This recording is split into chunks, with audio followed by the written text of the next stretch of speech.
waste any time today, so let's fucking go.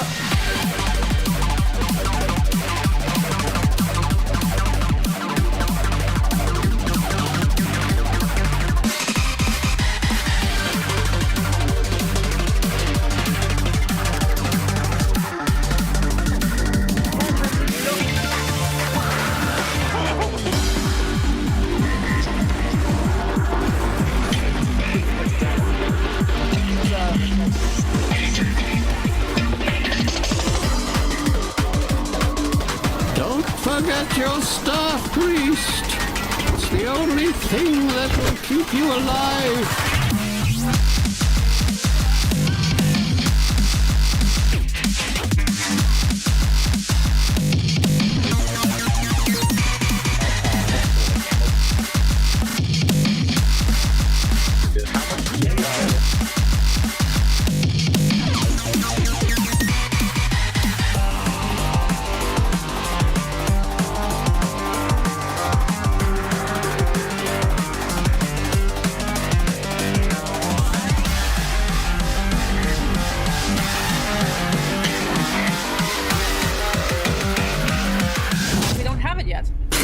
What?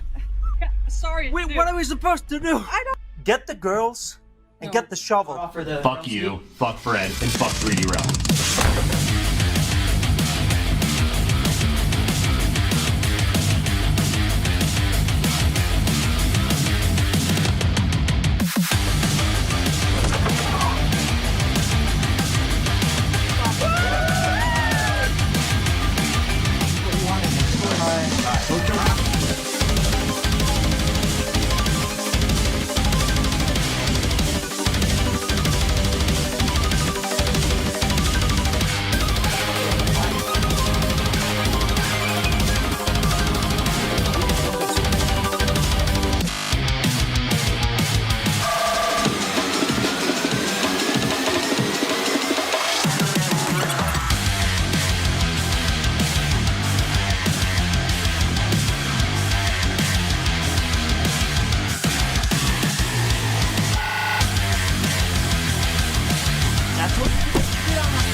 Good morning, Ty. Hey, Fred. Why do you look so moody? It's Realms Deep. Time again. You know how this makes me feel. I don't know. I'm thinking about what happened last year and. This is what you wanted. Don't kill me. And I love all this. Like, this is amazing. Look at all this we built together. This got me a long way. But, you know, I feel like what did I pay for this? And, you know, I love all the stuff we have. I love drinking boomer juice with you. I love riding around in lawnmowers, and I don't want it to cost me my soul.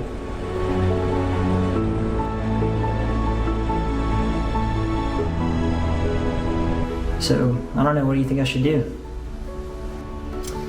I think there's only one thing to do, Ty. I think What? you have to call Uncle Tim. That's the only way. He'll know what to do. Okay, I'll try that. All right. I have stuff to do here, so good luck.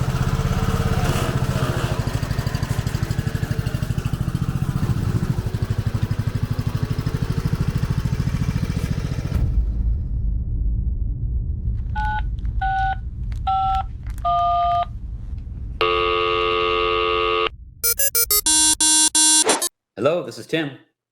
Hey, Tim? Yeah, I'm just feeling, Oh, down Ty. about Yeah, what I don't- did to Mike last year. Listen, don't stress over it.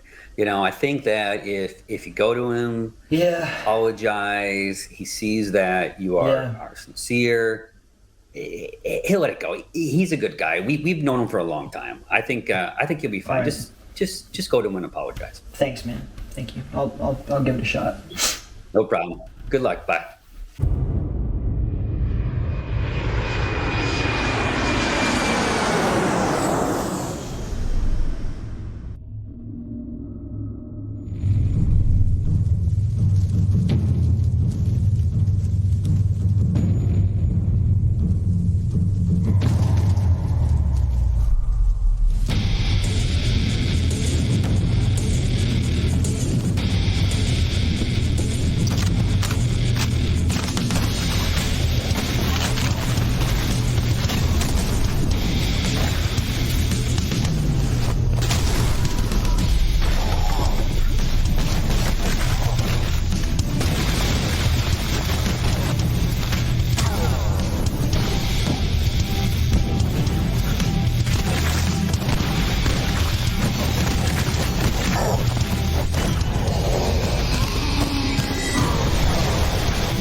Welcome to Realms Deep. I'm the Motherlode, Ty Brandon. This is Alec Pixie. This is 3D Realms, and let's kick this thing off. We've got a whole lot to show you today. It's what did you think of the Cultic trailer, everybody? Well, I hope you're ready to hear more about it because there's a lot more to come. We have so many awesome games to show you guys. We have a bajillion things, and we also have a ton of interviews with all the cool developers that we're talking to today. I'm stoked. I literally couldn't be more excited. Are you excited to hear yourself talk more about them? Yeah. Yeah, because that's about to happen. Right now. I mean, we can wait. Do we really have to do I have to watch them? I mean, you can fucking leave. Oh, okay. Well, Yeah, let's go. Come on. Let's fucking do it. Let's drink some boomer juice and see what happens.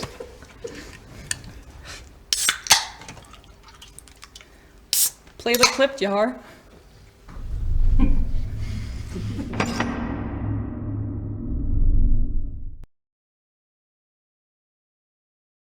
Getting the meetings for Realms Deep, Fred and I initially had a disagreement, and in that I said that I think Turbo Overkill is probably the coolest looking boomer shooter on the market right now, and he was like, "Oh, you don't know yet about Cultic," and I was like, "Well, I mean, I've seen this, the post on Twitter, but like, what do you mean?" He's like, "Well, it's going to be a 3D Realms game," and that took me back for a second because I'm like, okay, so this is a pretty cool true, honest to goodness, graphically boomer shooter. How did this all come about for you? What was your inspiration?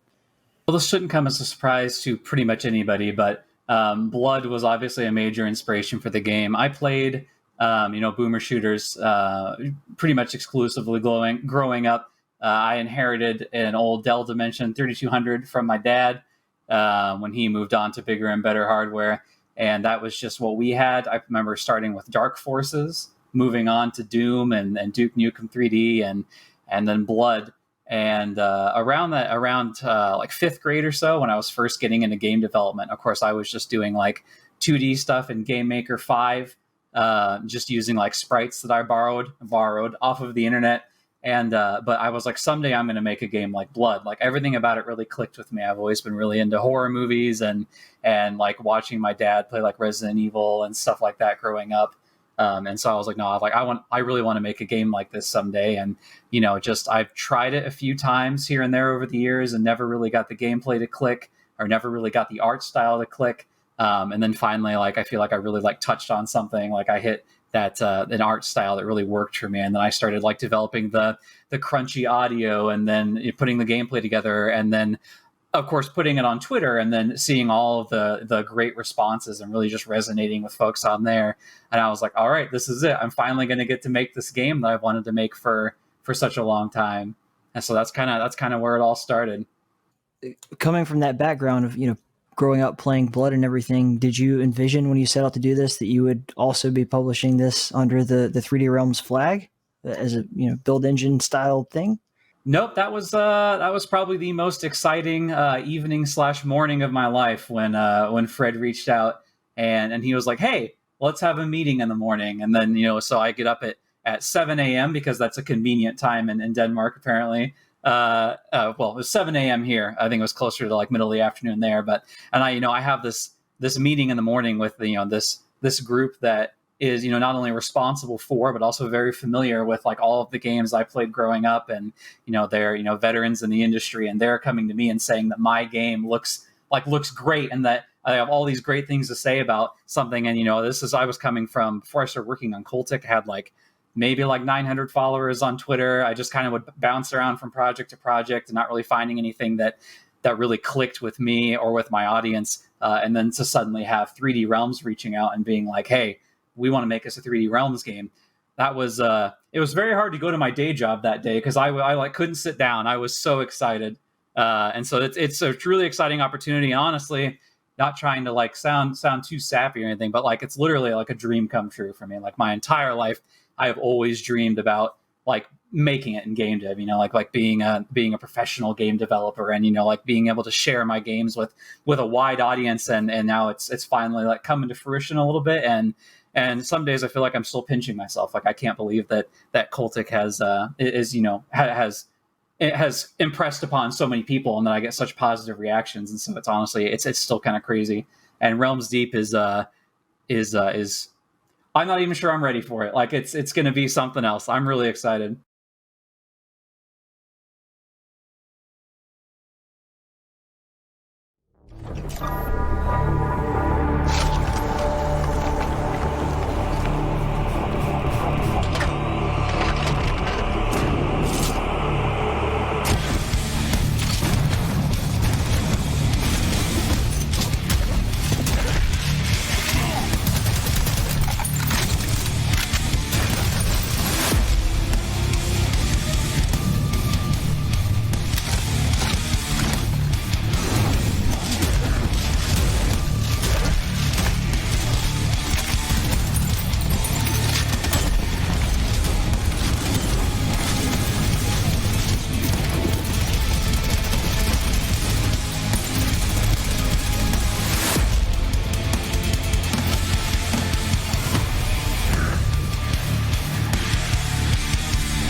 What's up, boomers?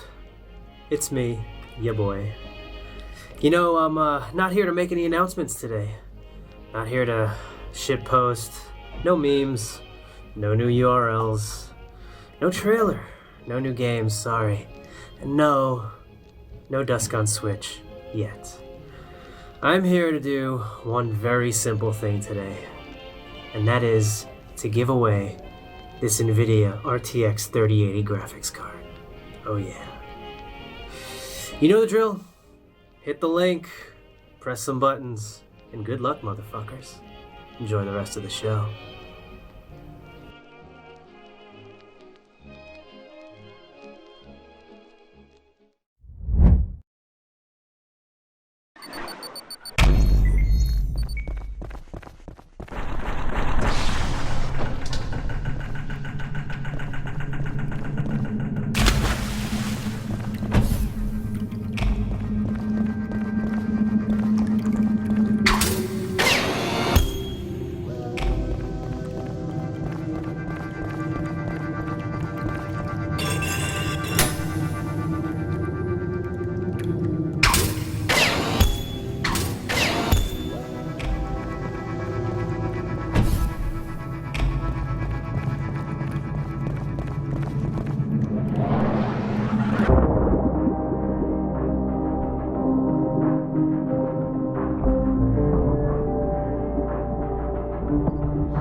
It's happening.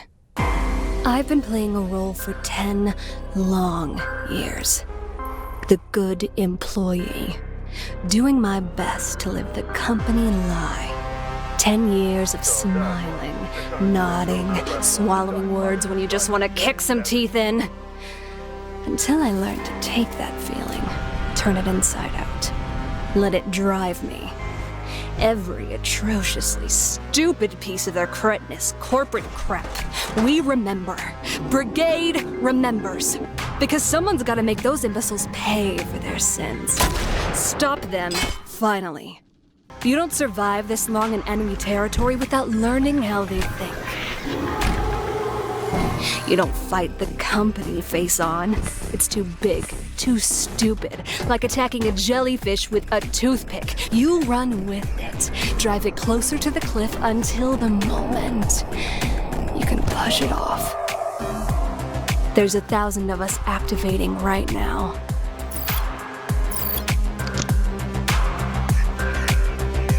Getting ready to twist the knife, pull the trigger, press the button. It's time to shut this place down once and forever. There's a cliff out there, and it's coming closer. I can see the edge. We copy.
All right, so we're here with Trunks of Devilated, and this is a particularly interesting game. It's not quite like anything else I've seen. I've been describing it as like a cross between Elderborn and something else. It's got Souls-like elements. It's got just really brutal, kind of gritty atmosphere. It's got enemies that come at you in hordes, similar to Doom. And it's got RPG elements in that you're, like upgrading your character and you're buying items and managing an inventory. And it's so much. And can you put it into words, like how you came up with this crazy idea for this game? Well, it started years ago as, Serious Sam came into inspiration. Mm-hmm. So I really want to create Serious Sam and Doom fast-paced game along with some RPG elements like from Resident Evil 4 and Diablo. So I sort of see all the games trying to do the randomly generated maze level. Mm-hmm. So I want to do some sort of old school and RPG thing with fixed levels, maze-like, and also some RPG like inventory and abilities upgrading and everything. Yeah. So that's the duration for Devilated. It's quite an undertaking to make a game that looks and feels this huge. I mean, this feels like a game that was made by a giant studio. And it's just, is it just you? Do you have a whole team behind you? What can we expect? Like development time, you just hit early access. Like this is going to be a long-term thing, or what are you thinking? Well, I started when I started years ago. It was a very small project, Mm-hmm. and it was not big, and I'm the only one working on it. I was an artist back then. I got wrapped into game development with this game. So basically, this is my first serious game, and after years and years, I just go around with it, trying to push it and iterate, make iterations to make it better. At some point, I just decided that I need to finish this and quit my job, and decided for 1 year to, kind of push it into early access. And right now, I think I will need to just balance and do every sort of policing and listen to feedback. And after that, I will get released into the wild and, whatever. Well, I've really enjoyed the early access so far, and I can't wait for more people to check it out. So without any further ado, let's get this trailer rolling.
All right, I hope everyone enjoyed that awesome trailer from Devilated. That was like really cool interview to do. We've got so much more going on right now. We have the Supercut coming up really soon that's going to show you guys all the amazing trailers that are going to actually be coming out in the vault tomorrow. Really want to put a spotlight on all of those guys. We also have to acknowledge the fact that Dave Oshry is giving away a, what is it, 3080? Fred, do we have anything to give away? You giving away a 3080? No, Dave Oshry. Holy shit. You're not paying. What does he want with that? I'm trying to get a hold of those. He's like trying to outdo us, I think. All right. What do we have? Look at this right here. This bad boy right here. It has 3080 different games on 3080 different consoles. Like right here, for 3080? instance, I'm gonna play a little bit of 1940. 3080, I think he means. Fred, you do realize we're live. We're live. What? We're on the air. Oh, Can't just. Speaking of games, we also have a special announcement. Right, we Alex, do. Who are we having an announcement with? Someone called Saber. Interactive? Well, yeah, I would hope so. Oh, this is why I had to talk to Tim Willits the other day. Yeah, exactly. Oh, okay. What do you think it was about? I don't remember. I was drunk. How drunk were you? Not drunk enough? Okay. Are we just going to play it? Are we allowed Anyway, we have all sorts of other cool stuff coming up from Hellforge Studios as well, so keep your eyes on the camera and enjoy the show.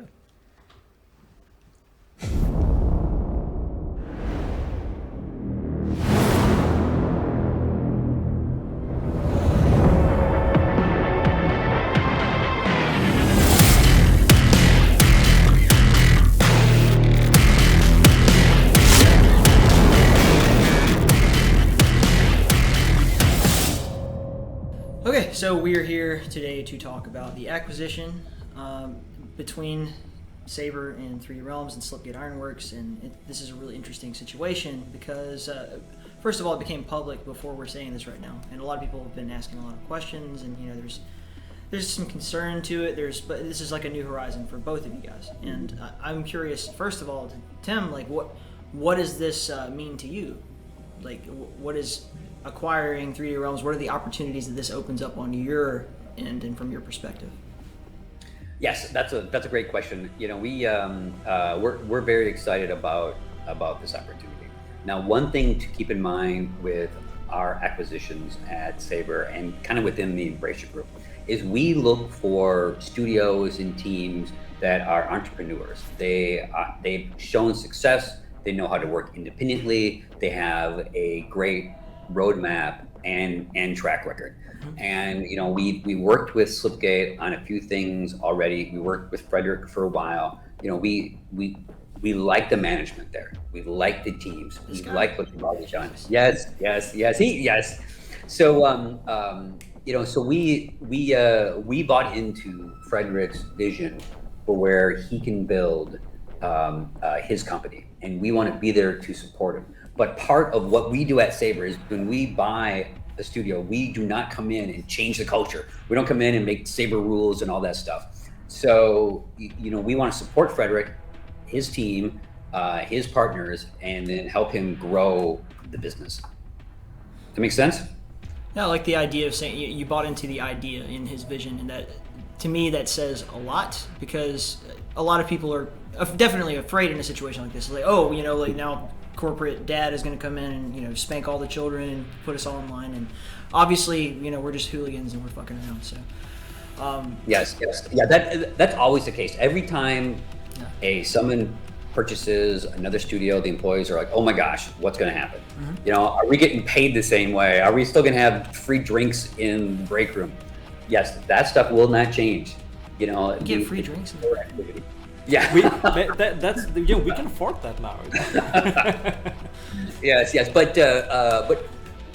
but it is important to note that the culture and personality of the games that you all have worked on and the games that you are going to work on in the future, you know, though that will not change. We're not going to change that personality and culture of the games or the team. Fantastic.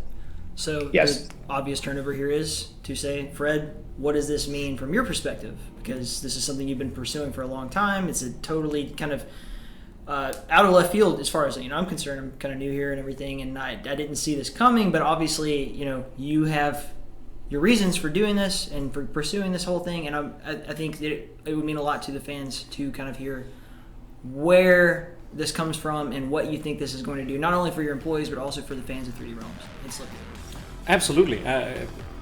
Up until this point, Slipgate and 3D Realms were actually pretty small. We've always been a locally a very small and centered team. We have a much larger team sitting around the world, but we always try to keep the core group pretty small, especially the core creative visionaries between the different things we do. We reached a point in 3D Realms and Slipgate where we have currently 12 active projects.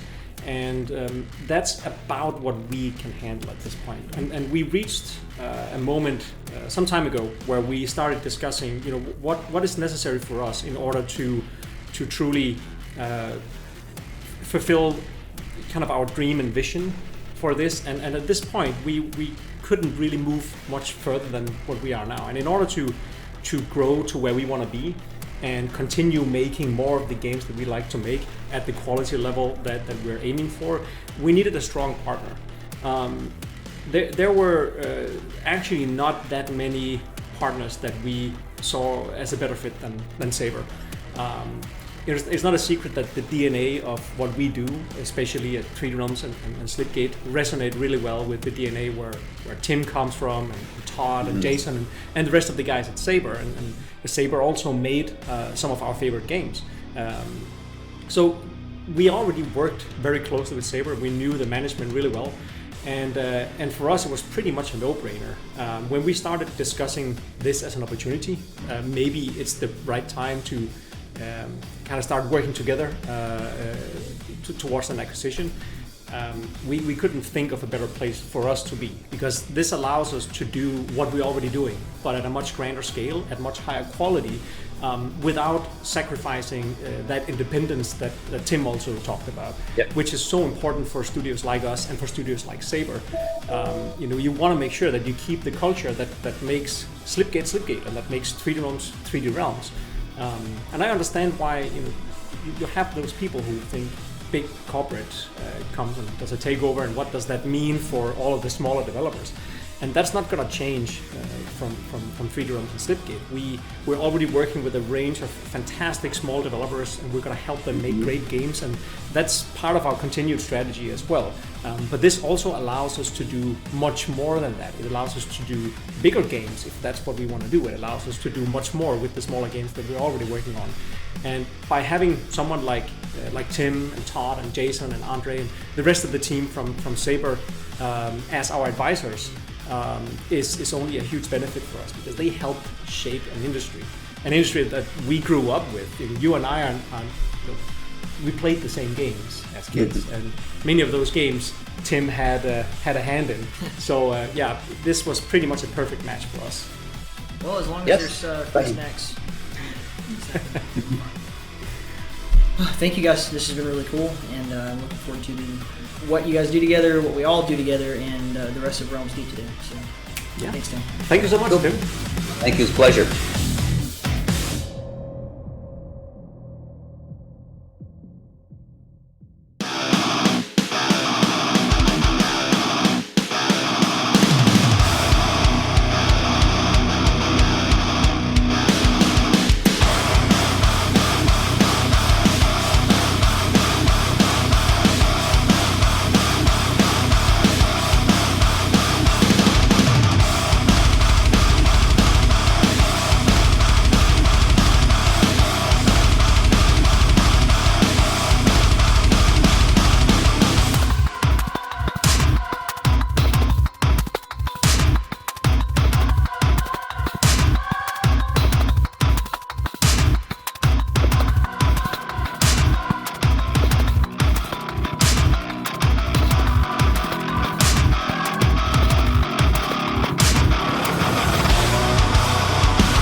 right, so we're here with Trunks of Develated, and this is a particularly interesting.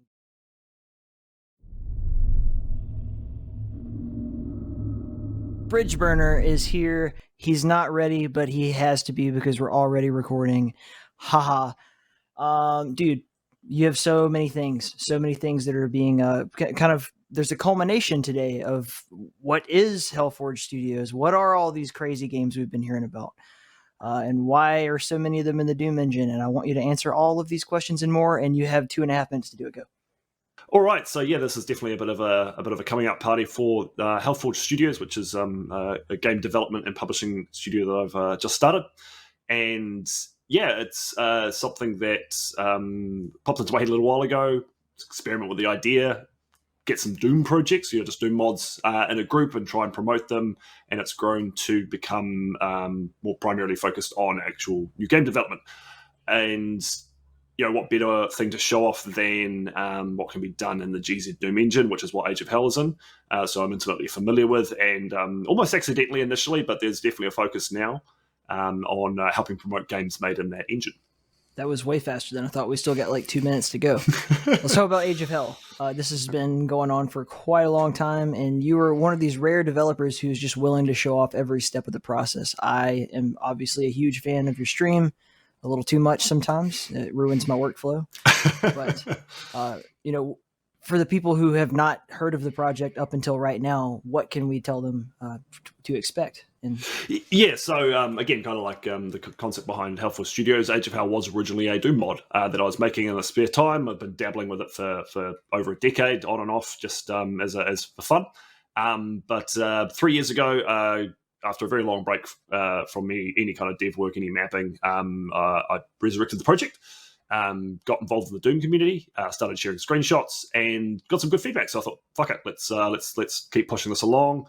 And then I met other people who can help out, bringing assets, creativity to the project, and it's grew into a standalone element. And then it's like, well, why don't we just turn it into a game? So now it's a huge team, and I'm immensely thankful for the people that helped me out with it.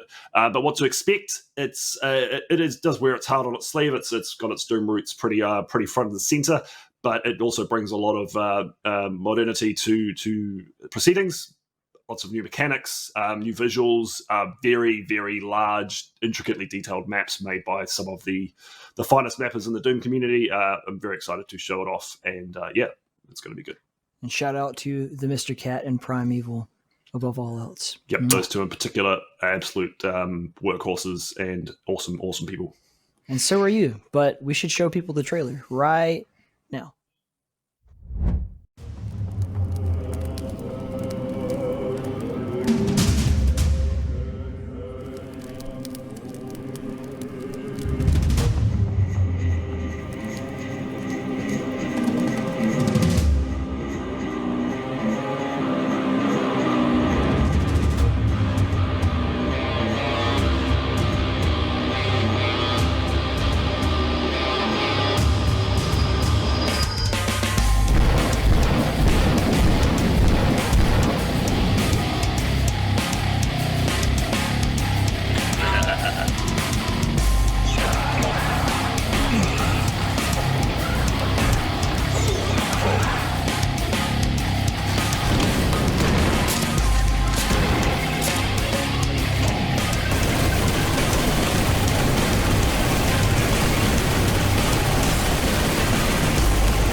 Coalition for Expansion has worked tirelessly to create Selaco, a viable space for humans to flourish here on Mars. Welcome to your new home. Right? Here goes.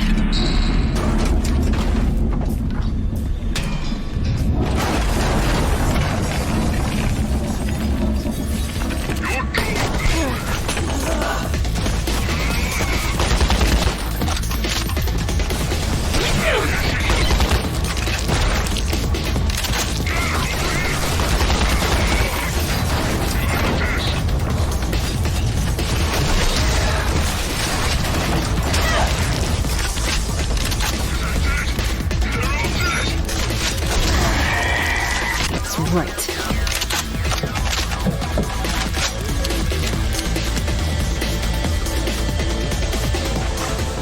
Slots are now open on the Coalition Circus Collective. New members are needed to help fully unlock our new planet's potential. Discover the Martian wilderness today.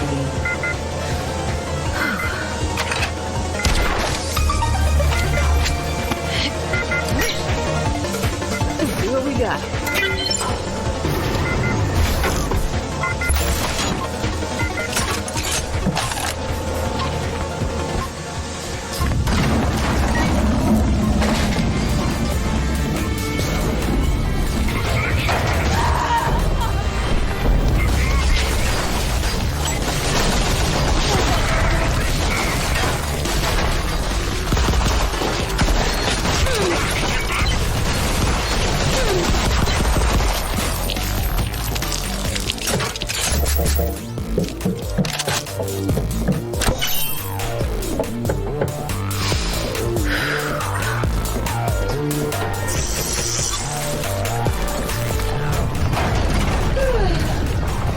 Bye for me if you want to live.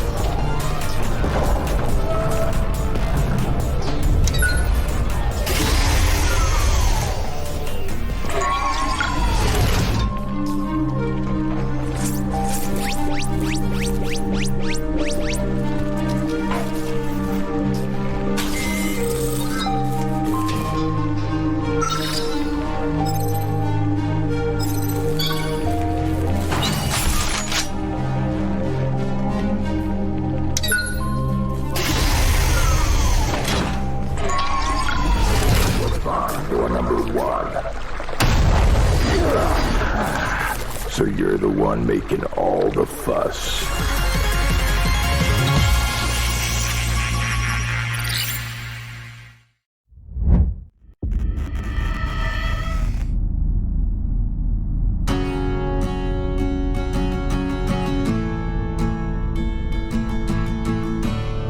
This place. This house. It's unfamiliar.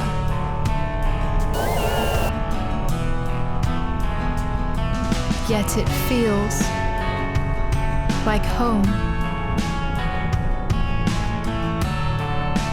I cannot leave.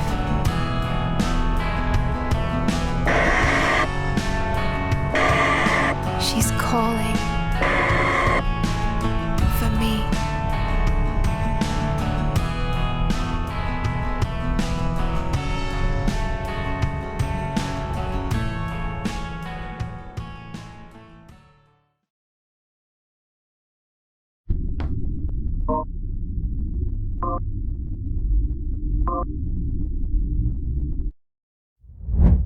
Monsters in my head.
Since the time of creation, they have waged war on themselves in the name of power and greed. They have forsaken everything they have been given. And now the time of judgment has come. You are part of an ancient bloodline as old as time itself created to defend them. You were given a life, love, family. But will this give you the strength to save it? Many have come before you and fallen. This is not the first time we have seeded your world, but will it be the last? Over time, your bloodline has become frail and weak as my overlords have grown stronger. Your defeat is inevitable, and soon your bloodline and this world will be doomed.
Welcome, Foamy. It is so great to finally get a chance to speak face to face through the internet, of course.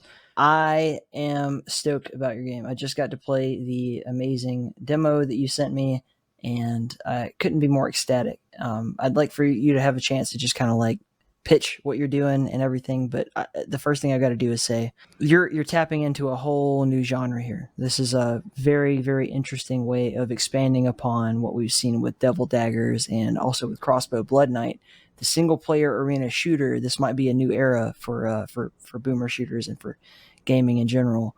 How does your game stand out in your mind? Well, you know, I was a big fan of Devil Daggers, and I loved also, you know, like Doom 2016, the areas that they kind of locked you in with all the demons. So I grew up on like Unreal Tournament and, you know, since the original Doom. So I remember just kind of, there was a certain feel of control. It was fast, it was furious, lots of shooting. And with today's modern improvements, I thought, man, it would be really kind of neat to do like a modern version of like a sort of a old classic style feel where I kind of pull things from a lot of the games that made FPS what it is.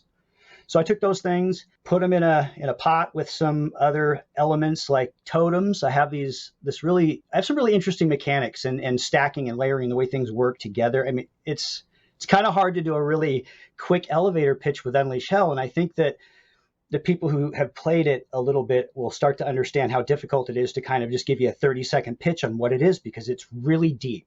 There's a lot to it, but it's a hell of a lot of fun. It's like Devil Daggers on steroids. If they took it like, you know, 900 miles further than they did, which obviously Devil Daggers was amazing, but if you just kind of took it that extra 10 miles, that's kind of where I'm trying to go. The other thing that I wanted to touch on with you was, what's it like working with Hellforge Studios? This is a whole new thing. It's very, very, very new, very in the early stages. But the group that Bridgeburner has managed to build around himself is quite impressive. And you being part of that, I have to imagine you've got some insight on it.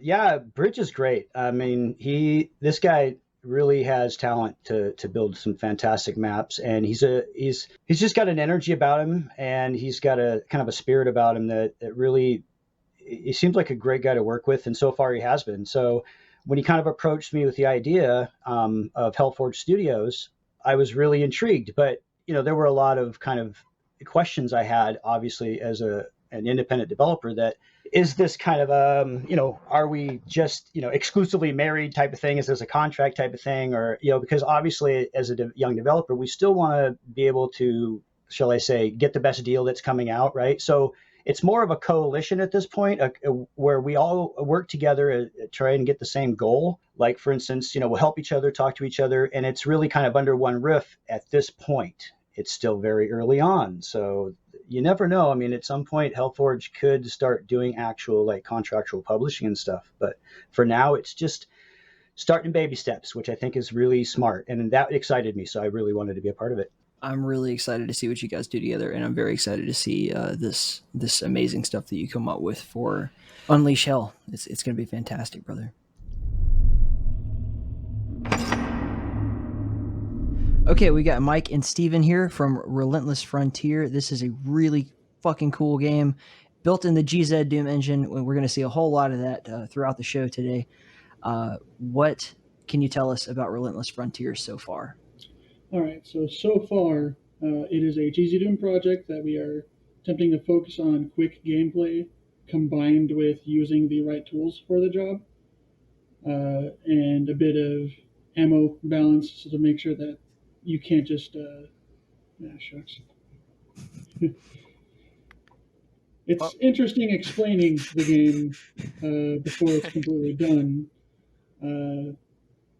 We do know which gameplay loop we're going for. We're trying more for the inspired by kind of Resident Evil 4, combined with the Shadow Warrior remake, where melee is important to weave in with ranged combat. Different weapons have different functionalities that will be dealing with certain enemies, kind of like a rock paper scissors sort of thing.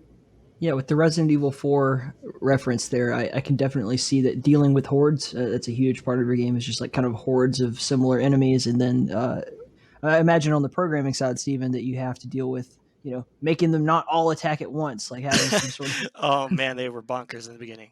Yeah. But yes, so like making them not basically fly around was a little...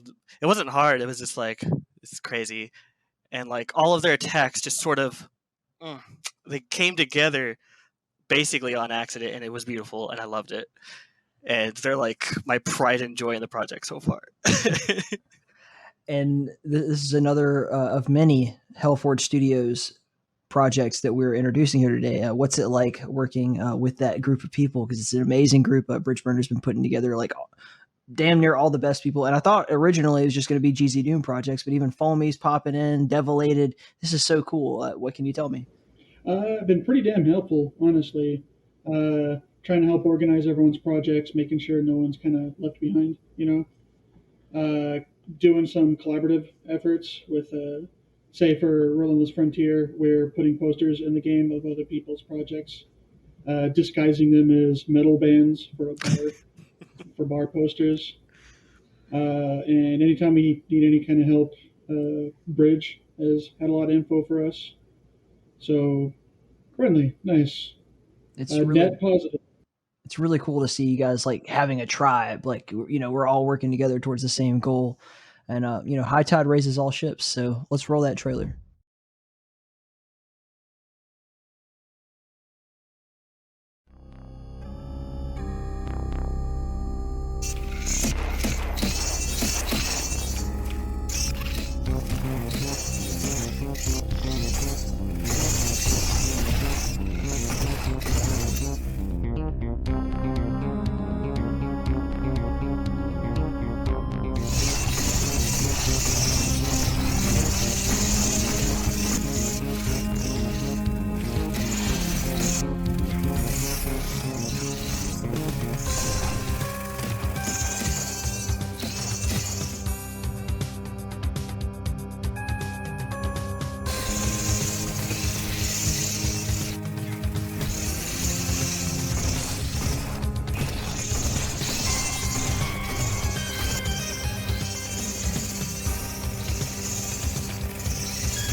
Well, I hope no one has a case of the head crabs after that last trailer. But I am joined now by the wonderful and awesome Fred Schreiber. I'm Alec Pixie, and I'm known to shear shamblers at some point. But Fred, you had some stuff you wanted to talk about. We've seen a lot of cool stuff from 3D Realms today. Can you tell us like what we've seen so far, such as Cultic, and also what's coming up? Absolutely. Yeah, Cultic. First of all, holy cow! Jason Smith have done an amazing job with this. This chunky blood, as someone said. You know, we've all been wanting to play what would essentially be a spiritual successor to one of the best shooters ever made, and Jason is working on his own little universe here with Cultic. So finally, we get to kill some cultists again. And yeah, the game is the latest in the range of 3D Realms games, and we're incredibly excited to be working on it with Jason and turn this into an absolute fantastic game. Next up, we also have a little bit to show from two games that some of you already know. First of all, Graven, and then Iron Fury. As you know, we released Graven in early access a few months ago, and we have gotten a tremendous amount of fantastic feedback. Graven is a very special game for many of us, and it's a game that has so much to offer in its full version, of which you got a small little taste of in the first released version of the early access game. We have a little trailer to show of what's coming in the next update, and we're taking a little bit extra time because we got so much feedback and so much incredible advice on what we should and can do with the Graven universe that we hadn't thought about, that we're also working hard to put into the game to make it the best possible version of itself and to kind of fulfill its full potential. And then we also have a lot of cool things to show and share from Iron Fury Aftershock. So Jahar, take it away. Go Jahar!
it's me, Cthulhu Man, and I'm gonna give you the hook.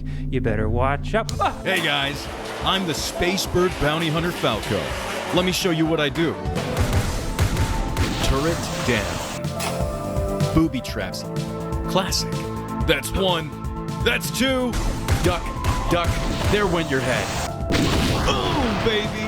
I know bird food. Ah! Kiss my tail feather. Hi-ya! Spinning talon kick. Whoa. Oh, make me want to shake my tail feather. Bird boogie oogie. Oh, hey, I'm in a trash can.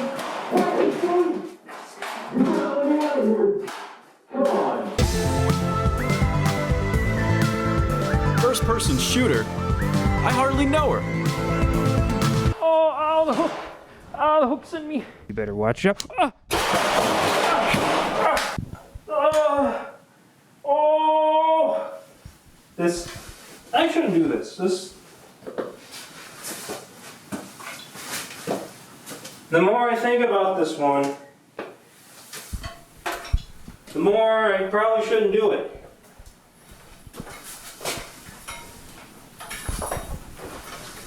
Yeah, you know, I'm gonna stop it here. Ow. The Gaulian Empire flourishes.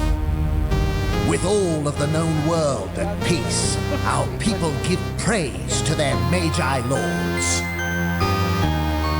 It is by their grace that the Empire stands upon the threshold of a golden age of reason and enlightenment. Rejoice in the knowledge that their power has never been greater, nor the Empire more vital. Let there be no doubt. The world belongs to mankind.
What a great friend you are!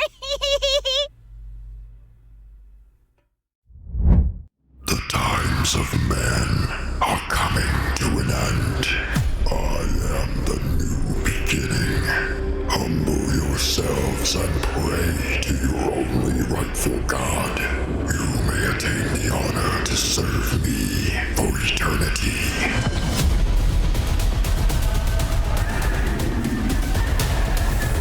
Do you think you can overcome me?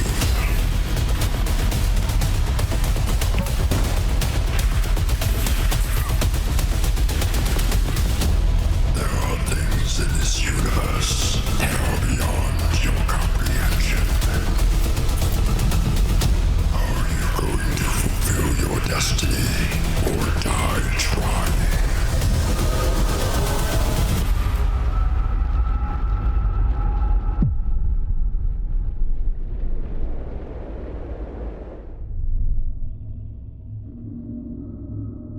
So, what can you tell me about Dead Game? This is such a cool experience for someone like me, and I'm sure a lot of other people involved in the Realms Deep community. We're massive Arena FPS fans, but your game has a totally different take on it. What is Dead Game? So the idea behind that game is to combine the classic mechanics of Arena FPS and throw some adventure game and single player experience in the mix, because the difference is that that game is not actually a multiplayer game. It's a single player campaign that takes place in a fake multiplayer game that no one plays it anymore, because it's been 20 years since the peak of the arena shooter genre. So the only people left to play it are veterans or tryhards. And the main villain of the story is one of the tryhards that wants to have an actual player base. So to resurrect this dead game, he performs a necromancy and calls back from the grave a bunch of souls and forces them to play inside the arena. The kick is that the souls aren't actually interested in fighting the game inside the game, because they were enjoying their eternal rest, being dead people, as per usual. And let's say, what is a dead game? Another thing that I think sells the dead game outside of the spectrum of the arena shooter genre itself is the fact that it has more replayability, but in the sense that it's a single player campaign that has different branching stories that you can get depending on what you choose to do during the matches, because the matches itself, for the most part, do not have a streamlined experience. Like the match starts, you have to get X score to win, and the match ends. I won't spoil it for the people who haven't played yet, but there are a few surprises that can happen during these matches that will influence what you can do or what you cannot do, or what you can unveil about the whole backstory that surrounds the main plot of the game.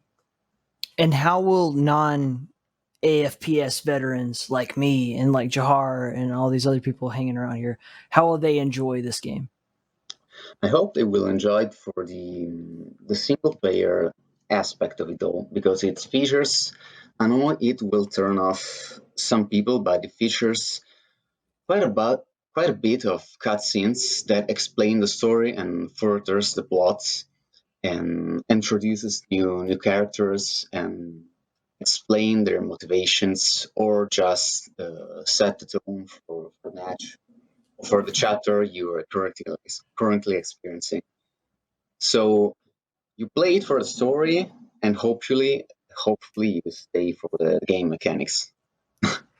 I hope that a lot of people play your game, and I hope to see them in a Warforged server someday in the near future, because I think that it will garner some attention. People who just enjoy the single player game will be like, what is this all about?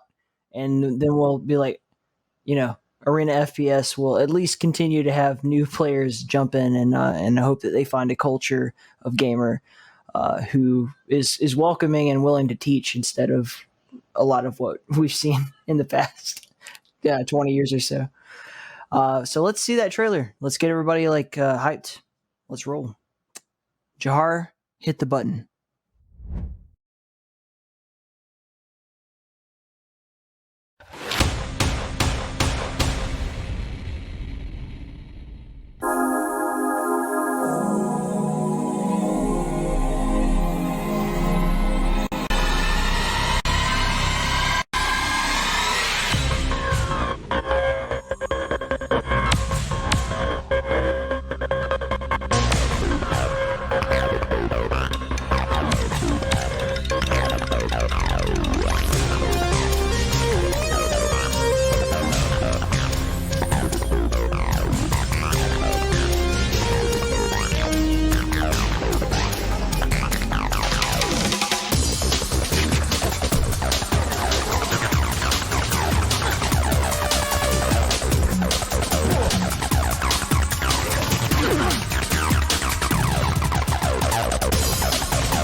And we're back. Yay. Okay, cool.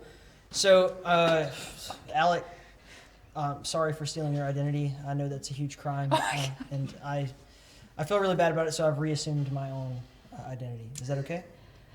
This time. But if you do it again, I'm fucking gonna skin you alive. Yeah, okay, well, I'll watch out for that. We got a lot coming up right now. In this next segment, we've got E1M1 coming up. We've got to give a big shout out to those guys, Zach Murphy and Jake Parr, who've done so much for Realms Deep this year and last year. And actually, Zach personally recruited most of the games that we're showing. This next segment is actually chock full of them. Really, really cool indie games, and I hope that everyone enjoys it. But is there anything else we're supposed to say? Am I freaking out right here? You're freaking out. Okay, what are we supposed to say? I don't know. I'm also freaking out. Okay. Take it away. Take it away, Jahar.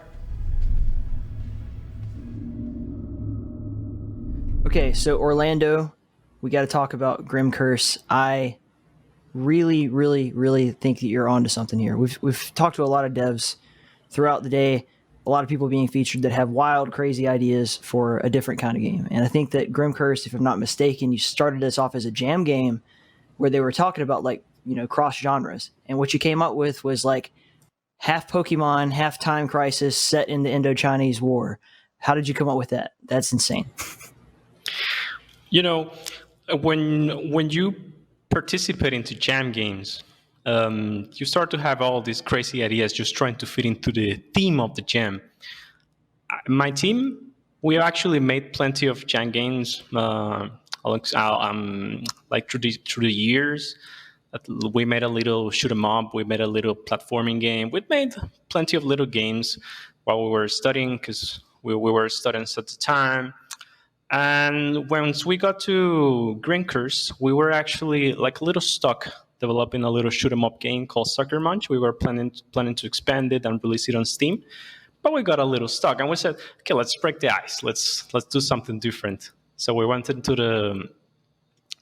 We saw that there was this GitHub Game Jam coming. It was 1 month, gave us plenty of time.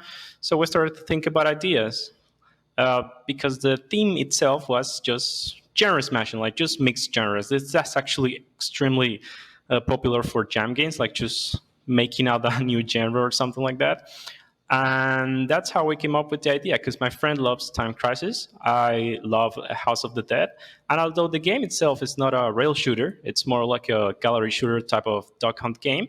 That's pretty much how I came by it. Like, how do you play a gallery shooter with a more interactive experience, more like a more immersive experience, without having to necessarily create so much art or surrender to a 3D environment like a rail shooter? And that's how we came up with Cream Curse. I am really stoked about it. I enjoy it. I was just showing it to some friends before we recorded this who were also like super like, man, I can't wait till this comes out. So I'm stoked to see how people watching this thing react to it. I'm sure it's going to be pretty epic because there's just nothing else like it. You know, your artwork is amazing. Your concept is amazing. You know, it's like, literally, I said this earlier, it's like playing Pokemon and then suddenly you're in a gallery shooter, and that's just so weird and jarring and different and interesting. Let's see how people react to it.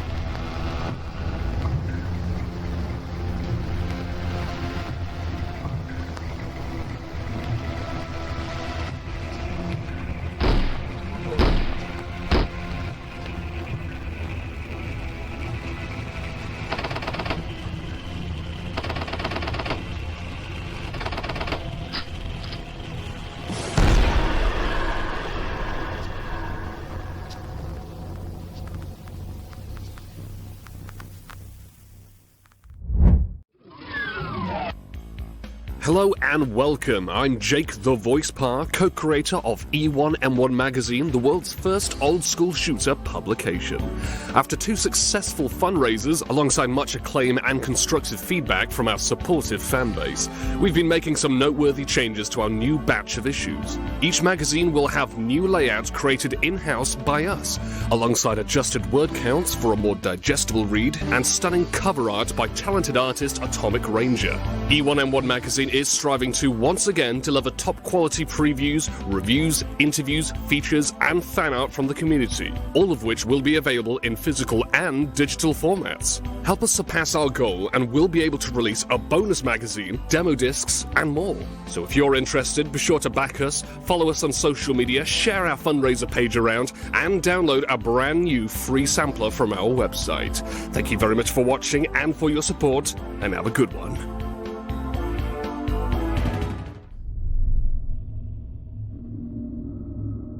We got motherfucking Miko from maybe the best game ever made. I'm not sure. There's a lot of great games being shown off today at Realms Deep, but yours is like definitely one of my favorites. White fucking hell. I fucked you last year and I didn't feature your game in Realms Deep because I didn't know about it until literally a week after, and I felt like total shit. And I am so excited to finally get to show the whole world how awesome it is. Can you tell us just a a morsel of what makes White Hell so special? Okay, so firstly, greetings perkele to everybody. So, in short, what is White Hell? You're some dude who wakes up in the apocalypse from his bathroom toilet and you start killing Nazis. Because, why not? Okay? I mean, they're the ones who are gonna kick your door in anyway, so serves them fucking right if you ask me. So that's the lovely premise of the game. There's so many cool things about it. There's like Finnish folklore, there's magic, there's really awesome, like obvious throwbacks to the build engine, which your game is made in Unity, but like just the humor and the style of storytelling, which is totally environmental, is like, this is like perfect. This is like, who fucking dreamt this up? Only the greatest genius in the world, which is you. And I mean, by you, I mean also Projab, because he's probably the real genius behind this. Oh, he's the genius behind coding and shit like that, you know. I'm just an artist. Well, okay, I'm a level designer as well. I'm the goddamn animator as well. Among other things.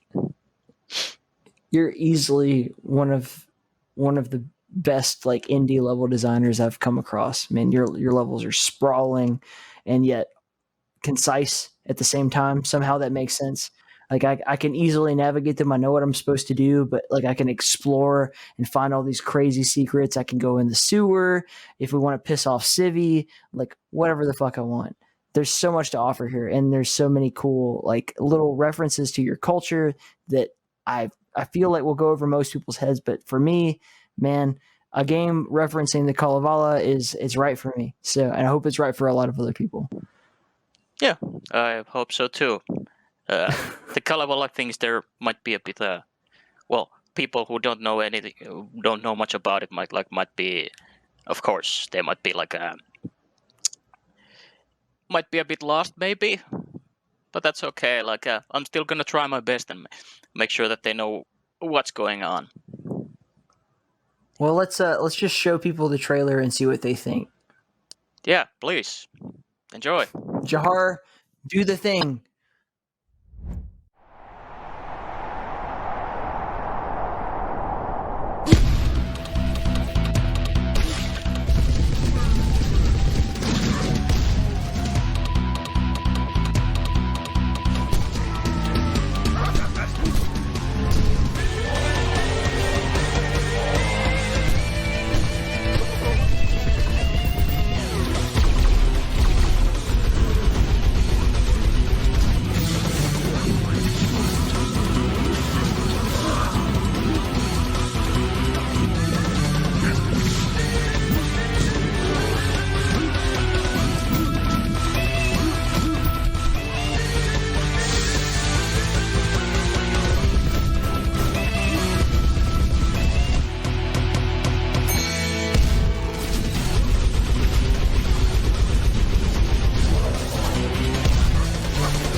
last I checked, have already beat your Kickstarter goal, which is fantastic. I've not seen anything blow up quite that quickly in a little while. It's been amazing seeing Cliffy B and John Romero touting about how awesome this documentary is going to be. And David and Robin are here to talk about it. I want you guys to like kind of dive into what this experience has been like and what are your plans for telling the story of the genre that we're all pretty much here to celebrate today.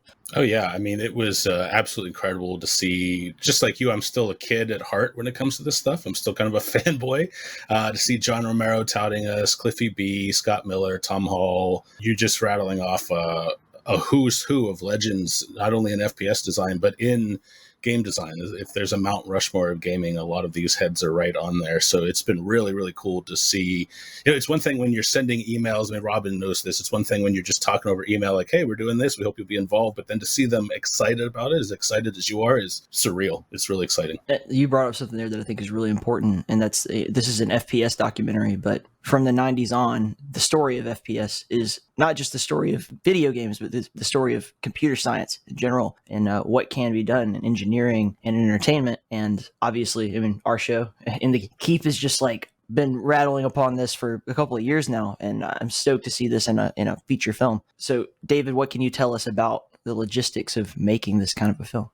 Well, I'll let Robin speak more to that, but what I can tell you is you hit the nail right on the head. Like when I hear In the Keep, I think of what I was doing as a kid. I was kind of in my gamer's keep, my PC case cracked open, wanting to put in the latest sound card from Creative Labs, you know, new video cards. Because FPS they're not just games, they're technology show horses, right? If you want to show off your latest PC build, you buy the latest Quake, you buy the latest Unreal, you bring your friends over and they're just like, I've never seen anything like this. And then next year you beg your parents for another $400 or $500 and you do it all again. Really, I think you're totally right. I mean, FPS games, they're not only fun, but you heard as much conversation around the engines, especially if you're talking about programmers like John Romero and John Carmack, Tim Sweeney over at Epic, about how the tech was going to drive the game design or the game design was going to drive the tech. There was a symbiotic relationship there that was as exciting for players as it was for the developers writing all this code and marathon crunch systems. You know, it's a huge privilege to be in a position where you can pull together the caliber and level of talent that we brought together for FPS. And all credit should go to David. I found out about David because of his book, Rocket Jump. He literally wrote the book on 90s FPS shooters. Originally, he joined my advisory team.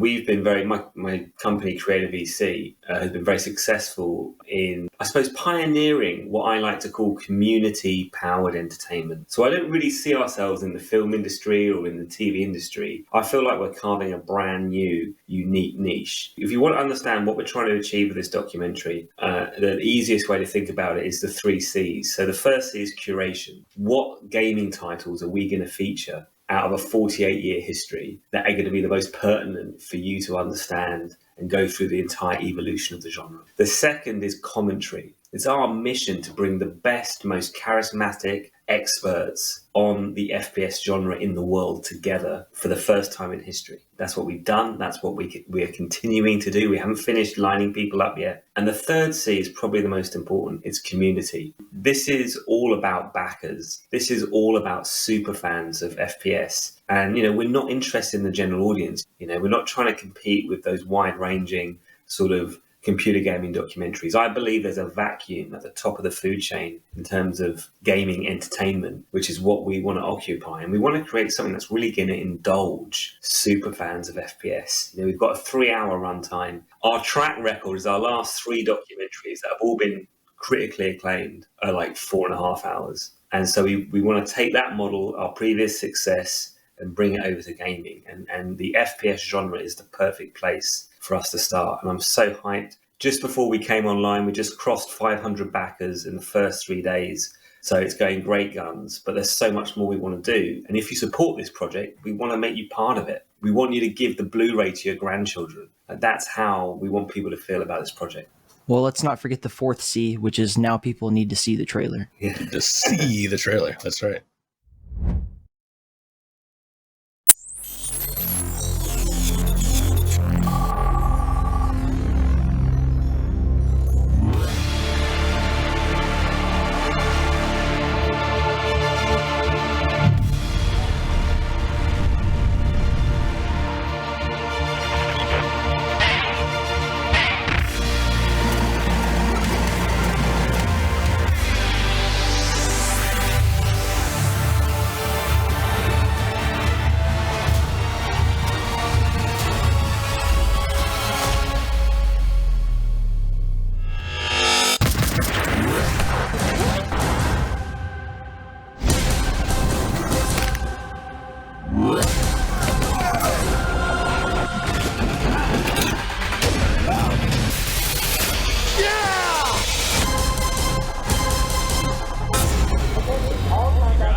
range, fingers on your triggers, and we all go home in one piece. We're going deep, and we're going hard. Surely you can't be serious. This is my serious face. I vote for an airstrike, sir. You ready for this? We're moving your way. I need a weapon. It's time to kick ass and chew bubble gum, and I'm all out of gum. This video suit now. You were born to do great things. Now move it out, double time. Ready for liftoff. Let's go. I won't even know what it's up. Let's rock.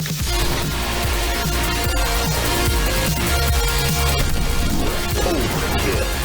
Killionaire. Slice and dice.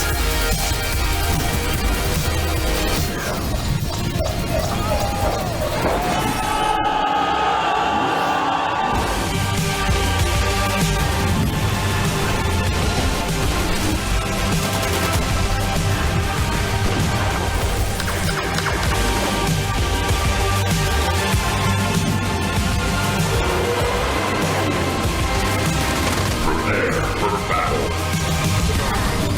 Slay. Godlike. Double kill. Oh, they're going to have to glue you back together. Greetings. I am the monitor of Installation 04. Are you new here, sir? Dr. Freeman, I presume.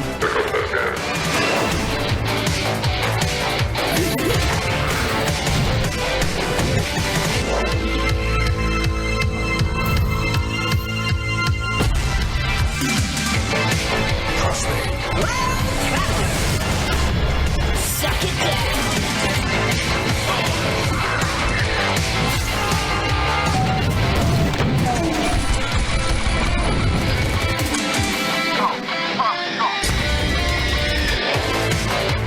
Much better than the old wrench. I could do this all day. One last mission.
Hey, welcome back.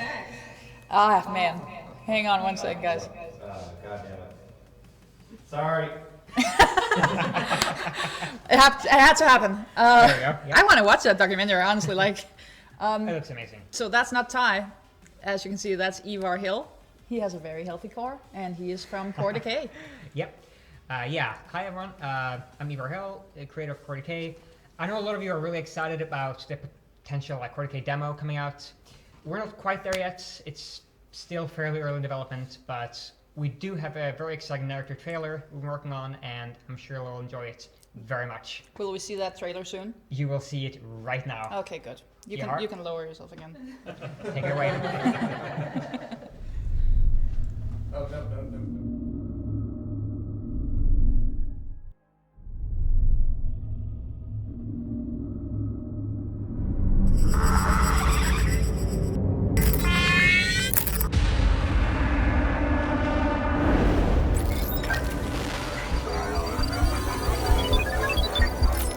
We are at the precipice. As of 0600 hours, the last of the computers have been made operational. 10,000 units on standby. Has the patterning taken place? Not yet. There are safeguards, but primary transfer of content will take place once the pathogen has been released. Why not now? Why take the risk of waiting? What we are doing No one else has ventured this far, past the threshold of comprehending our existence. We have a philosophical interest. Philosophical? These are pragmatic matters. At this point, there isn't truly a distinction, is there? Regardless, we do have practical concerns that need our attention. What of the facilities still in operation? All deep sites are reporting successful de-escalation. Siversk is secure. A few locals remain. It appears in their desperation to survive, they have attempted to access the heat and water emissions of the complex.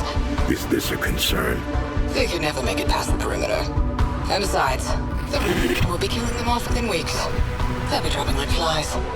So be it then. What of Shenzhen? Still in operation. The payload has been transferred on schedule and remaining work is being finalized within the week. I suggest we terminate the staff. Secrecy is paramount, and I do not trust Talos security protocols. I shall confer with Lee.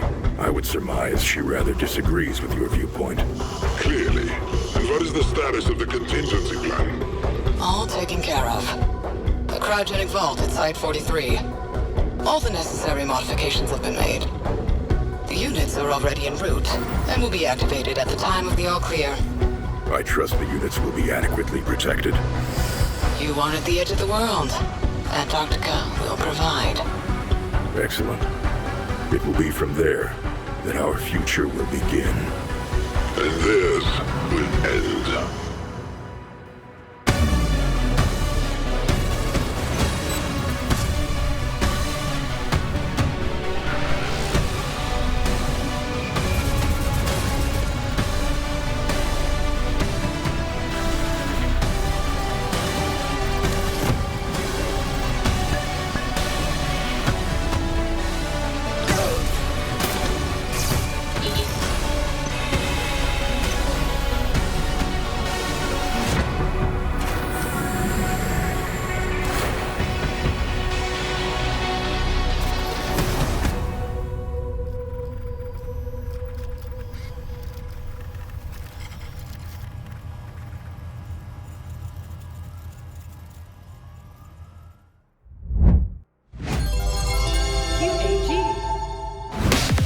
What do you do for a living, eh?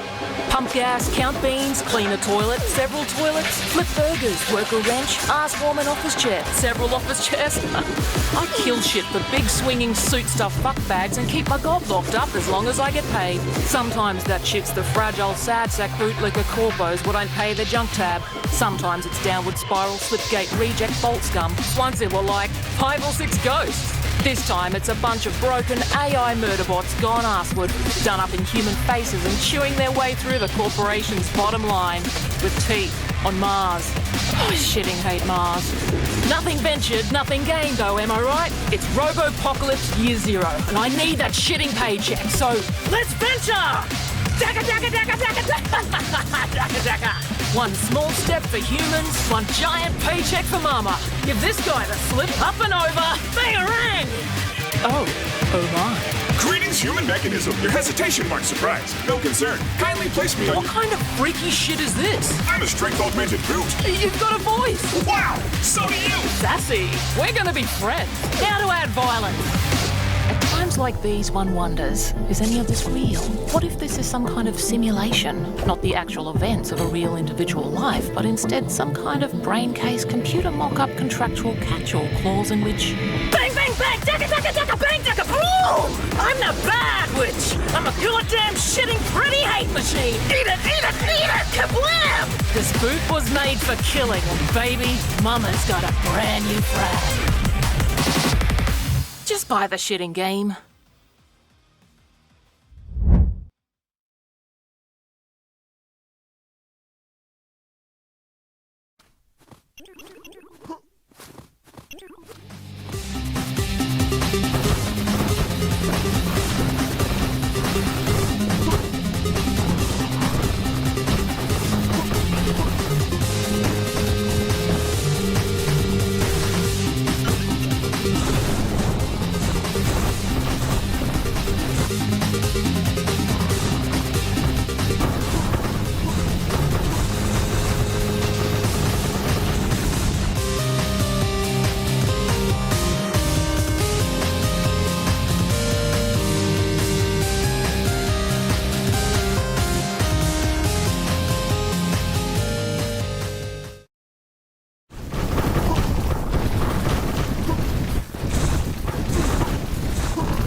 Good job.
Hi everybody, I'm Daniel. For the past several years, I've been working on an indie game project called Inkeep.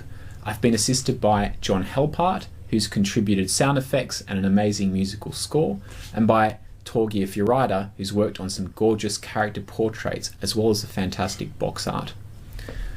But what is Inkeep all about? Inkeep is a micro RPG experience where you run your own fantasy world in, serving a rotating cast of unique, handcrafted characters. Each character has their own background, preferences and dialogue, and their own secrets to discover. As the innkeeper, your challenge will be to make these guests comfortable, serving them their favourite food and drink, and sharing the various stories, rumours and jokes you learn over the course of the game. You want your guests to be comfortable, so they're less likely to notice just how carefully you're listening to their conversations, and just how closely you're assessing their belongings. And if they have a good enough time, well, they'll be fast asleep when you creep into their rooms at the dead of night, wiggling rings from their fingers, taking coins from the little hidden recesses inside their boots, rummaging through their backpacks. This is a game for people who'd like their RPGs with a little more drinking, creative cooking, eavesdropping, and larceny. We're really excited about the future of this game, and we're looking forward to sharing more with you soon.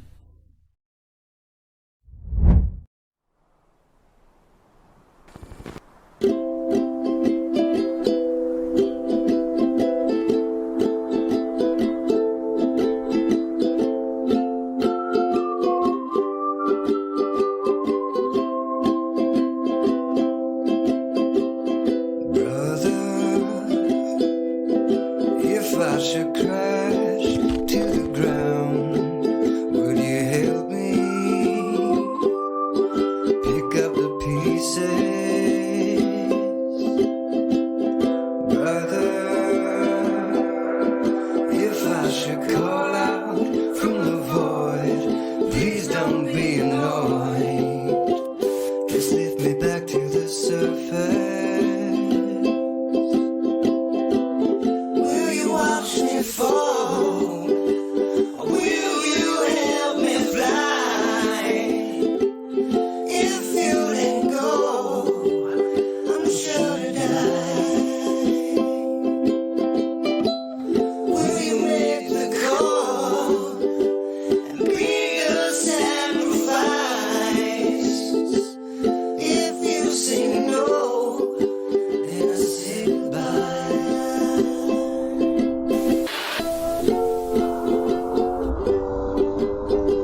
don't know why we're doing this. Why are you here? Because I'm still mad at you about the fucking giant forehead meme. I was browsing through YouTube, and I forgot about that meme from last year, and then I was just browsing YouTube, and then one of your dev blogs came up, and I was just like, that motherfucker. I'm just complimenting you. Like you're such a forehead. You know so much about everyone, and you talk to everyone, so you build those kind of connections. I'm complimenting you. But this isn't about me, man. We're showing this awesome trailer for your game. Big announcement time. Things are heating up. How has the development of Limitless Hunger come along since? It's been limitless, to be honest. Limitless. Okay. It felt like hell, and it will be hell. Like what you're gonna see, but you may see even more than hell. So that's gonna be very interesting. So I hope you enjoy this. I hope you actually enjoy my trailer, Ty, because I'm gonna fly to America. I'm gonna give you a good hug. But expect non-stop action. Expect everything that you don't expect from any other game. And especially reviving old games like Serious Sam and other genres like that. Just imagine it being smashed together and enjoying them. I'm super stoked, man. I mean, obviously, I've been following this game literally since In the Keep started. I mean, you were like the 6th or 7th or some really early on guest, like one of the first. Yeah, I was still not in university. And now here we are. And yeah, I think I never expected us to be here. All the people watching are about to be mind blown. So I hope they enjoy it. Yeah, and I hope they enjoy it too. And follow his podcast, or I'll find you. Well, it'll be I think we're gonna have a lower third, right here somewhere. Yeah. It says inthekeep.com. But for the people watching and the people who are have been following the game for a long time, I think that this is going to definitely get you excited and make you feel like it hasn't all been for nothing. Because it's, as you said, it's limitless. But I think the amount of happiness that your game will bring to the world is also limitless. Yes, it's a safe haven for everyone.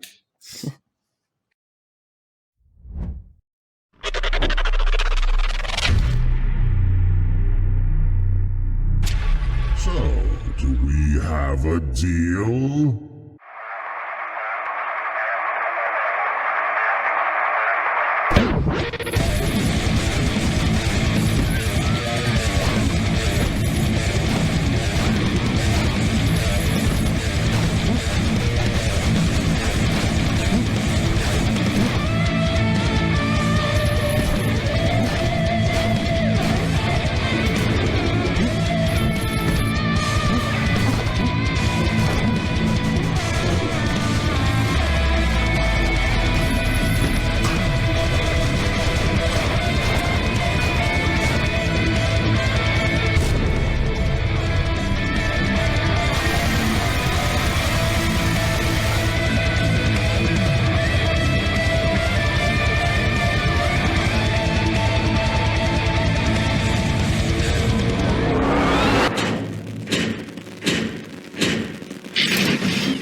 Alright, we're back, and it looks like everyone here is shuffling through the treasure trove of what awesome games we have, and also the literal treasure that we keep here in the studio, because Fred is rich as hell, apparently. I actually got a chance to take a ride in Fred's Ferrari the other day. You did? Yeah. He hasn't taken me in it yet. Dude. Sorry. Dude. And anyway, we have this next segment, which is going to contain a lot of really cool games. One of them in particular that I think you'll like is a pretty sprawling experience. It's just something that I actually got to play before anyone else. You get to play in the games, you get to Newsflash. ride in the Ferrari. Yeah, I get to do a lot of things that other people don't get to do, apparently, because, I'm special. I'm just kidding, Alex, you're special too. But the main thing here is I want to shout out all of the wonderful people at In the Keep for me. All of these interviews that you're seeing were cut together by Vince Steele, Red Eyes Green Dragon, and Uncle Had. They've been absolutely fantastic. We have a lot of people to say thank to this whole time. There's so many people, so many moving parts just keeping Realms Deep going. And you included. You're a producer on the show. Aww. And also want to make a big special shout out to our director, Mr. Jahar over there, who is probably not going to acknowledge us, but anyway. He is dead on the inside. Let's get ready to rock and roll with some more trailers and some more segments. And 3 and a 2 and a 1, and take it away.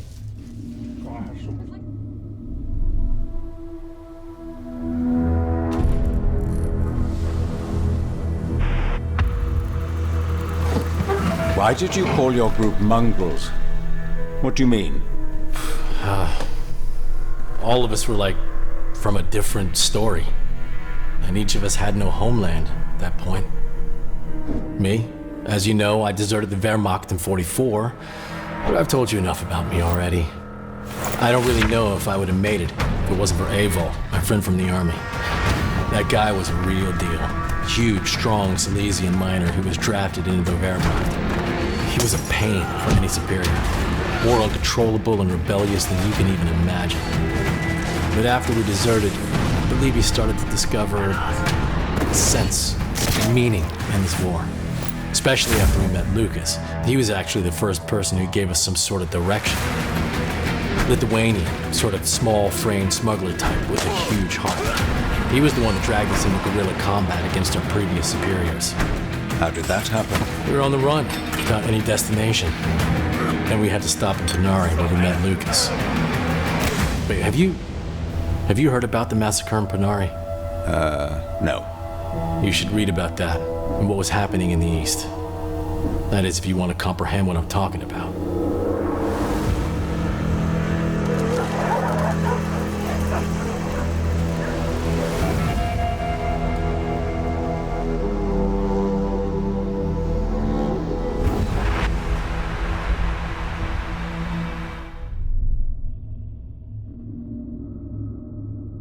We're here with John of the Shred. John, you are doing some really amazing shit, radio stuff, awesome music and everything for Happy's Humble Burger Farm. And I was hoping you could tell us a little bit about what goes into that production. There's some really cool cameos in there too. Yeah, you among them, actually. There's quite a bit of cameos. It's one of the things I'm doing, I guess, casting. Got all these great voice actors from people that have been supporting us from day one, new friends as well. I also did TV programming, music, sound effects, story. We've got a 3-person team and a bunch of mercenaries, as we call them, and we all wear a bunch of hats. So me, Caleb, and Blake are all doing it. You know how small teams go. You got to accommodate everything that needs to happen. But it's always fun, and it's always rewarding, in my opinion, to be able to dip and weave out of different art styles. You can write a comedy skit for the radio, and then you can make some heavy metal, and then you can make some Boards of Canada music, and then you make kaiju screams for the boss fights. It's great. It's awesome. You were telling me that you kind of try to do that on purpose. You're like, okay, I'm kind of burnt out on making the music right now, but I'll taking a break for you is not stop working. It's do a different type of work. Yeah. Come back to it. Yeah, absolutely. And I think with musical instruments, as you learn new instruments, I feel like it strengthens your music theory across the board. Well, whatever subconscious music knowledge you have, however you play. And in the same way, I think game development, like even all the software, it's kind of arranged in a similar fashion. If you're using Unity or Adobe products or Ableton Live, which is the stuff I use to make music and videos and all that, it just strengthens your overall knowledge. And as a team, it also helps to have empathy for what they're doing, so you can help them in the best way. You never stop learning, but as you're saying, it's good to not be burnt out on one thing. You could jump over, to comedy or whatever, working with other people, bringing them in to collaborate, or working on your own and doing a 12-hour music session. It's always different. Well, we've got a trailer for these folks to watch, so let's give them an idea of where all that hard work goes and what you guys have been doing for all this time. I'm really stoked about this game, and I can't wait for other people besides myself to get their hands on it.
ト、Have a happy humble day.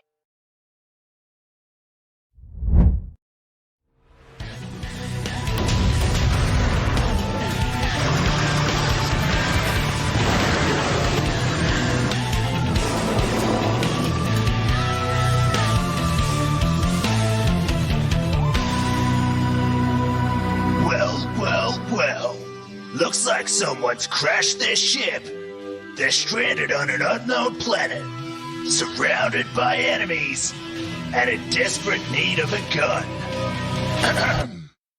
Vix Bentley at your service.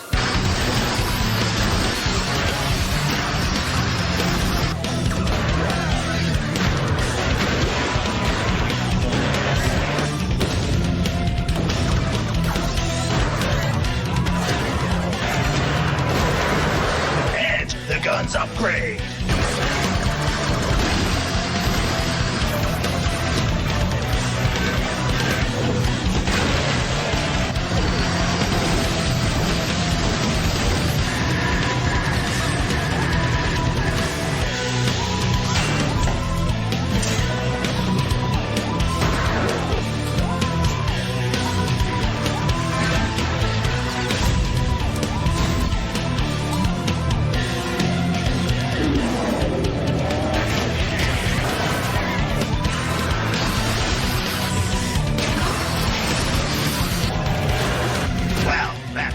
Really did a number on those bots back there.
Wasn't it?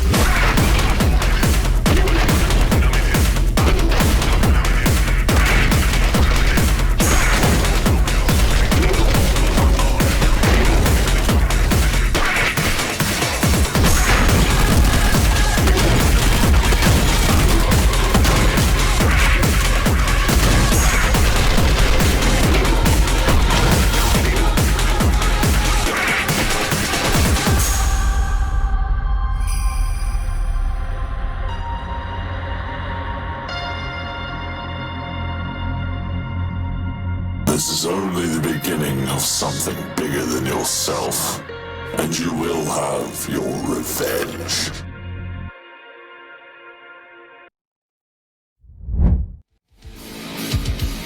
Kairi, it's time to talk about Perish, the upcoming roguelite co-op FPS, developed by Item 42 and published by Handy Games.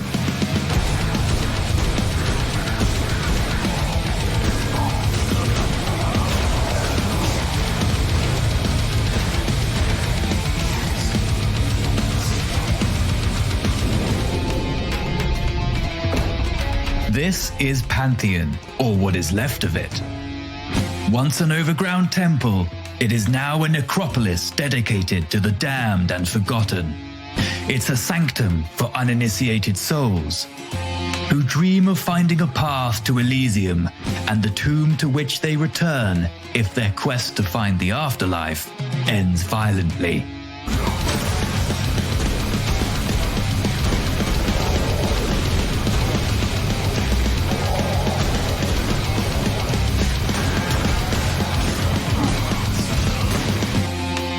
Guided and frankly misguided by the priestesses of Orpheus, you, as one of the Amietri, unable or unwilling to perform the Orphic trials in the mortal world, are fighting your way through Pantheon towards Elysium.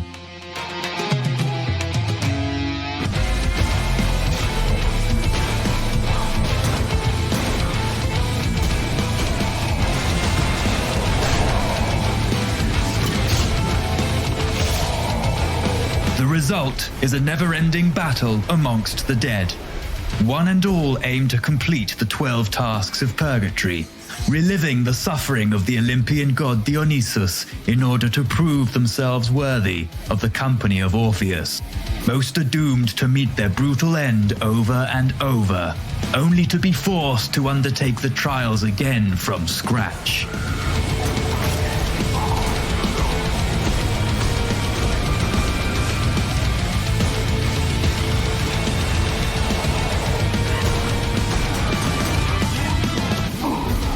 From melee weapons to firearms and divine lightning, Perish features a formidable array of weaponry to unlock and upgrade with hard-earned Danaki, snatched up from fallen foes.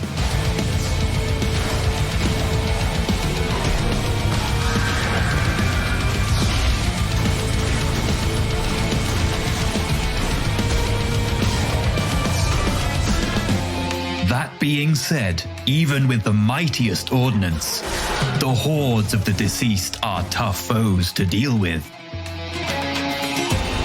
Not to mention the various bosses, legends of the Pantheon they are, demigods hell-bent on denying the meek from ascending to Elysium. Let's just say, you don't want to be caught off guard by a literal moon, shattered into a million pieces, raining down on you.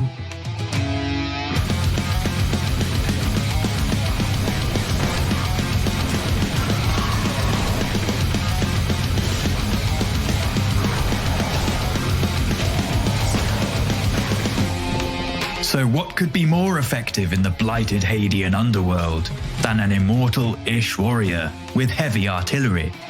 That's right, 4 of them. With up to 3 friends, the path to Elysium will feel just a little bit less daunting.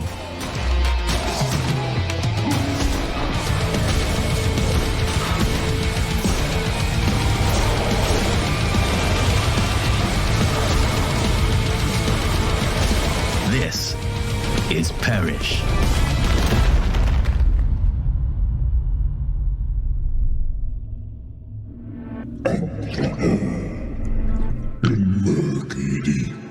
Thy drenching ink immerse.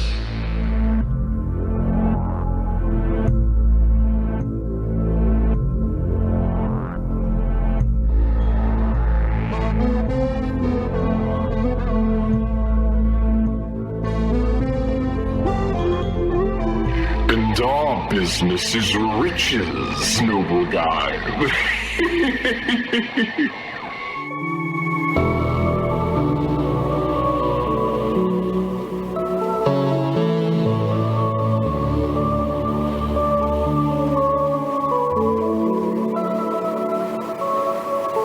By his strength did I endure until the Queen.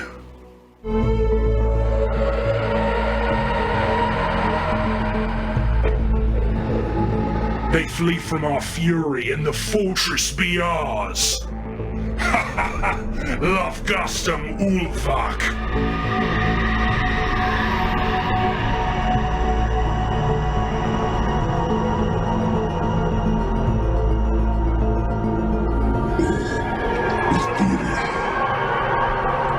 Wrong with the Queen who dies a dreaming darkness.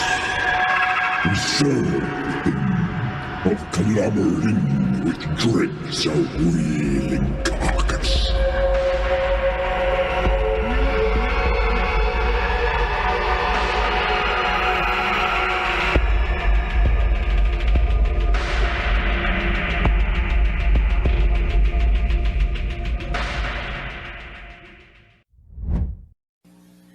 Cleveland, that was really awesome.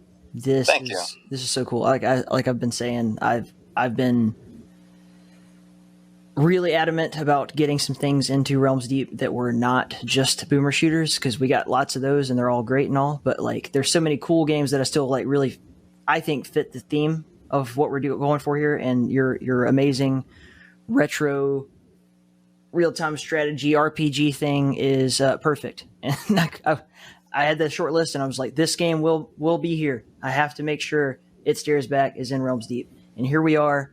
And I'm hoping people love that trailer as much as I did. But can you tell us a little bit about where this all came from for you? Well, I love boomer shooters, so I'm just proud and happy to be amongst all of you. But It Stares Back comes from, if I had to pick an origin point for it, it would be playing Command & Conquer, like Red Alert 2 for the first time as a kid. RTS has been said by many to be a dead genre, but as far as I'm concerned, it's not dead, it's undead. And I'm ready to bring it back. The whole studio is, where, you know, there's still a lot of good RTS games out there, and it's nice to, you know, kind of breathe some life back into the community by and into the genre by injecting it with RPG and Metroidvania like mechanics. Yeah, speaking of the RPG thing, like upgrading your little army, people who can like now do different things or have different abilities that maybe they didn't have before, is really, really fun. And the other thing is, you're talking about Metroidvania, like how completely replayable every level is. I mean, I've beat the entire early access, and I'm now that I've seen the trailer for what's coming up, I need it like right now. But the missions are all so full of different tasks that you can do, and then you can't necessarily do it your first playthrough. But once you've leveled up, then you can come back and revisit that area and accomplish something different with the same, you know, piece of real estate. And to me, that's like chef's kiss, wonderful. I'm really hoping that other people find it equally as awesome. Oh yeah, and just wait till the next chapter too. We have some levels where you can just enter it and then leave on to the next place. You don't have to do anything there at all if you don't want to. We took a page out of open world games. We just love the idea of the player having a little bit more freedom and agency to pick up missions, decide when and what they want to do, or not be able to finish a mission until they come back with the ice armor or, you know, whatever else. That's always been something I've loved. There's a lot of Metroid-esque things in that for sure. In the aesthetic as well, with the electro fantasy vibes. Very, very H.R. Giger-esque in many ways. But I love it. I can't wait for all the people who just saw it. They're probably wishlisting it right now and ignoring us. So let's move on to the next thing. Jahar, take it away.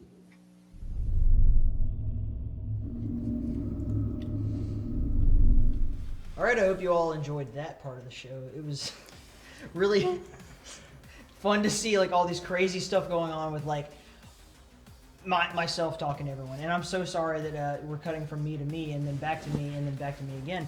But the point is that coming up next, we have a really special segment sandwiched between a bunch of trailers. And Alex, could you please like tell us a little bit about it? I don't really have a lot to say. We're about to burn a lot of bridges with Doom Daddy, but that's all I know. So what do you mean by Doom Daddy? I guess we'll find out. Oh, okay. Well, I guess for now it's back to me again.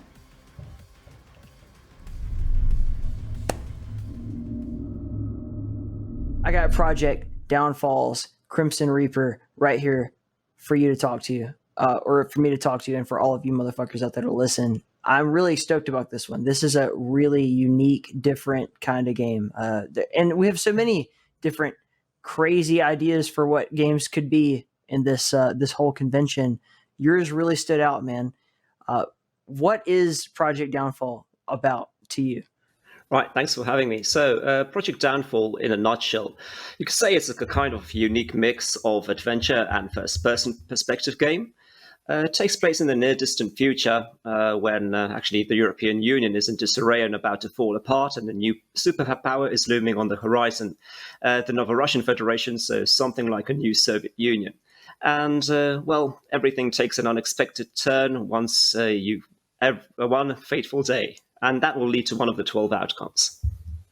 So what to you makes Project Downfall like stand out amongst other FPS? I know what it does to me, but like for you. Well, actually, the more you play, the first impression is that a lot of people just think Hotline Miami and FPS. Well, that looks can be deceiving because the game takes on something like a Dark Souls approach. You have the absolute freedom to do everything you want. You did really well in the big indie pitch in Amsterdam 2020, and Project Downfall took #1. Why do you think that is? Well, I suppose I was just we had like you mentioned, it was a pitch, so it was really short. We had to be put all the details in such a small time as possible.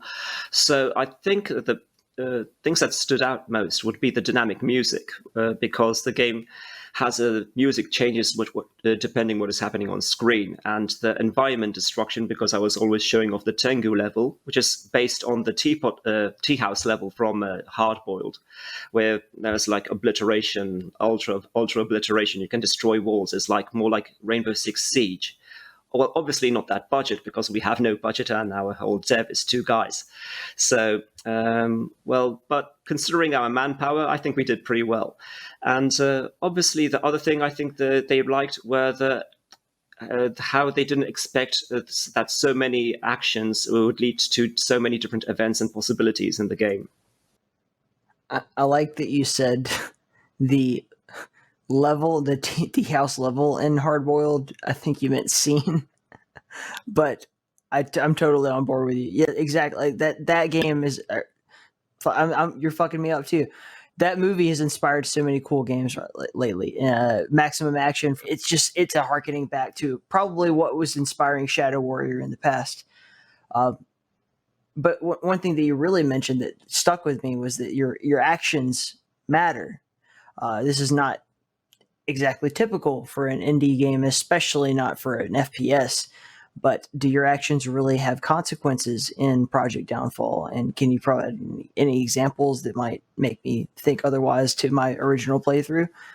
Oh, yeah. So as I know, you actually picked up the briefcase when you were going back home. So actually, if you took a different choice earlier, you would have gone down to an arcade parlor instead of the train station. Another thing, you met some NPCs earlier. I don't want to spoil too much, but let's say you killed them.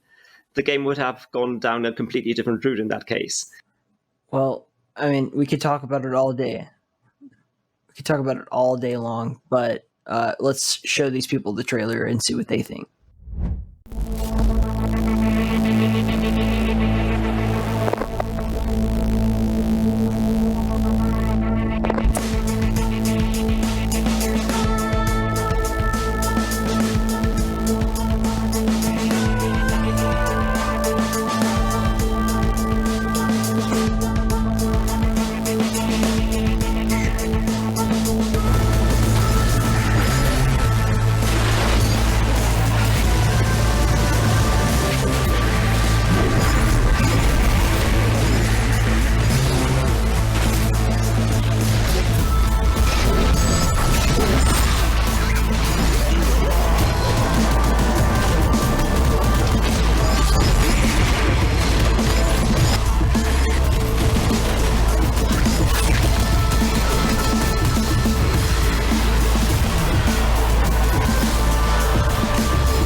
anything cooking up in the future? Sigil 2. Sigil 2, that is going to happen? Yeah. Nice. Yeah. Excellent. Yeah, got a really cool map. It's so fun. So will that be it's more really good? Will that be more Doom 1 or will Sigil 2 be Doom 2? Oh no, it's only Doom 2. Yeah. Nice. I'm very excited then. Well, there you go. You heard it here, folks. Sigil 2 is a thing. Any kind of rough release dates or anything like that, or is that very still cards close to chest? Yeah, not really. I can't put a date on it. It's definitely didn't happen. It didn't happen. What was it? This year? Is it this? Yeah, this year. Wait a minute. Am I wrong? This year would be the 25th, right? Yeah, 25th. Yeah, I think so. Would it? No, it was 2019. It was 2019. Yeah, 2019 is when Doom 2's. So I'm already a couple of years late. 30th anniversary then. I think that it'll be worth it, like when it comes out, just because that's a lot of levels, and I want to make sure that they have a really good consistency and progression, and are just really challenging. They're fun to play, but it's kind of like a Doom 2 Doom 2 version of what you felt in some of those Sigil levels. Would you say it'll be harder or easier than Plutonia? Or about that? Because Plutonia is still pretty spicy. I think that's kind of the benchmark for old, hard Doom. Yeah. I'd say, well, I don't know. I would compare it to Sigil 1, the Doom 2 version. It's got to be really hard for me to finish. Yep. Very exciting. That's awesome.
Well, if it isn't my favorite podcast guest, how are you, Mike? I am doing well, thank you. Hi. So we are, I guess, debuting the reveal trailer of Star Explorers 5.0 here today. Can you tell us a little bit about the updates and what you're excited about? That is correct. So Star Explorers, it's been a long ongoing project for me since 2013. And I think maybe 8 months ago, I released the 4.0 update. So I've been updating it ever since it was released in 2016. But I got a lot of critical feedback over the years. And I'm trying to get all of those technical issues taken care of, as well as adding a lot of new features. A lot more variety to the different kinds of planets you can explore, a little more sort of emergent events that can happen, unexpected things to surprise you as a player. And, things like meteor showers and tornadoes and alien cities to explore and things like that. And, yeah. This is easily one of the coolest games that's ever been anywhere near me. I love Star Explorers, and I love you, obviously. Fangirl really moment, for Realms Deep, I guess. If there's one that I'm just like, I will die on this hill. It is Star Explorers. I want everyone to know about it. I want the whole world to hit Motherlode seal of approval. If you like me, check this game out, and if you hate me, still check this game out. Mike's nothing like me. So I'm stoked, man. I'm really proud of you. We had you last year. This year we're really, I guess, seeing sort of closer to the finished product, like something that's really tangible. And last year I was working with Paradox Vector and just finishing that up, and then I decided, because of Realms Deep, because of a lot of the positive feedback that came out of it, I was surprised. Like, people were more excited about Star Explorers. I really realized, like, I have something that I can focus on there, because I had kind of moved away from it for a bit. This game has been a journey for you, obviously, and it's been a journey for me. And I'm looking forward to all the people who are about to see this trailer and go on that same journey along with us. It's fantastic, and I wish them the best of luck, not running out of Ignixium crystals and being stranded in space to die in the cold, hard. Yeah. Well, I was going to say the world, but the universe. Uncaring cosmos of Star Explorers. That was one of my favorite reviews from a player. It was like, the universe in Star Explorers is not cruel, but it just doesn't care about you.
So, I forgot what I was supposed to ask. Alec, can you whisper in?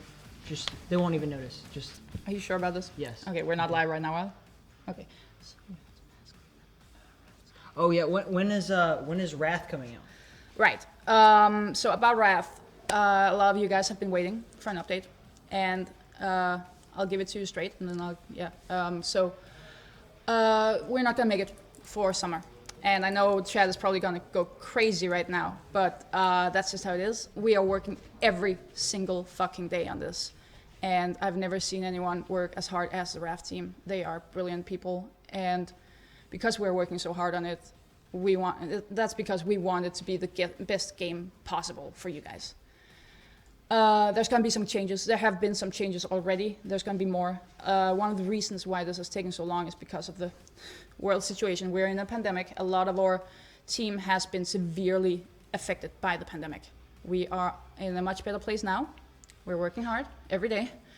And a lot of people on Twitter, like, I don't know if you guys know, but I'm the one controlling the 3D Realms Twitter, the Raft Twitter, the Iron Fury Twitter, all that kind of shit.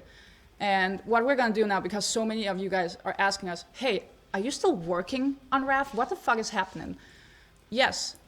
And to keep you guys in the loop, from now on, we're gonna do bi-weekly updates where I'm gonna be posting, hey, today, this week, or these 2 weeks, we've done this and this and this. And that way you guys will see we are actively working on it. And sometimes we might write, yeah, we scrapped this because it just wasn't working.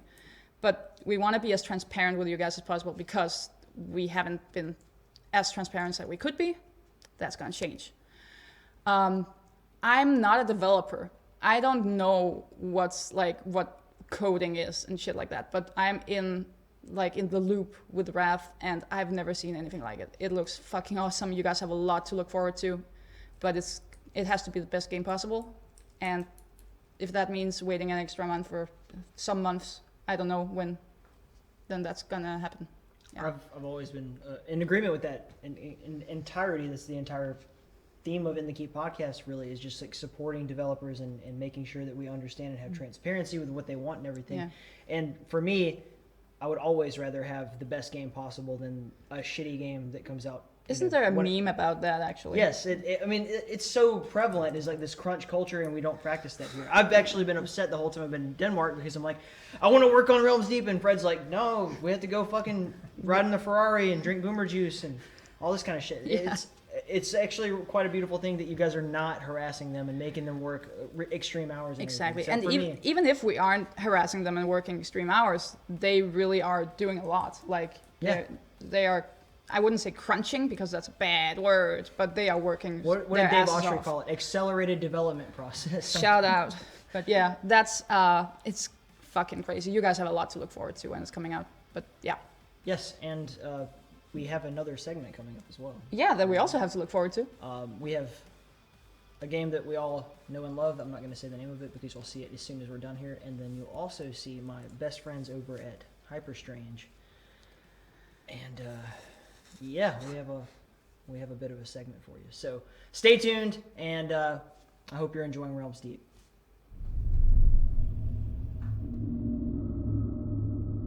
Osric, this is pretty cathartic, man. Last time we did a recording together, you were just like this little indie game that could, like, I was like, I don't know if this will ever be anything or not, but hell, let's give it a shot. And then this year you were on the poster of the whole event, and you got this crazy cool deal working with 1C Publishing.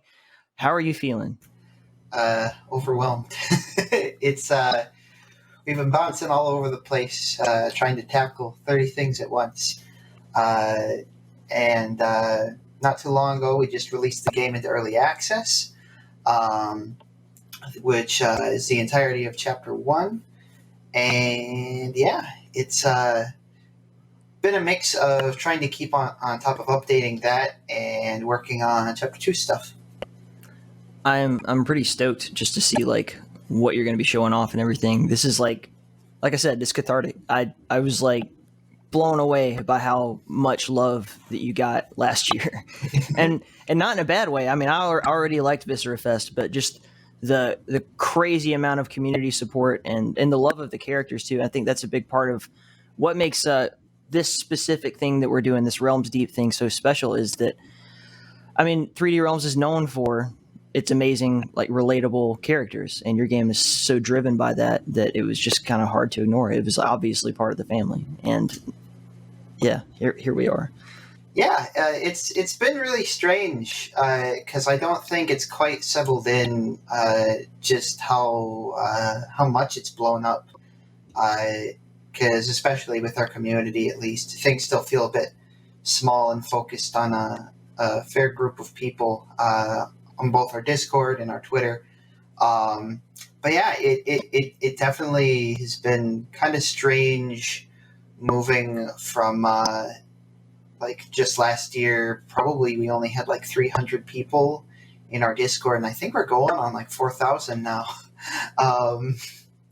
And same thing on Twitter. Like when it blew up like all at once, and even shortly after Realms Deep, once he had reached out to us to ask for a publishing deal, pretty much unprompted. I think Fred had basically thrown around the idea that they were going shopping for games last Realms Deep to us on the dev side, and then like out of the blue, they wanted to have a Skype call with all of us, and they're basically like, "Hey, we want to publish your game." And then probably 3-4 months of negotiating, and then we ended up striking the deal with them, and then a few months later we released the early access. Well, I am super stoked for you, man. As always, you know, I love you and I love what you do, and congratulations on everything. But for now, let's roll the trailer and see what people think. Intruder. You're outnumbered and outgunned. There is no escape. Bring it on.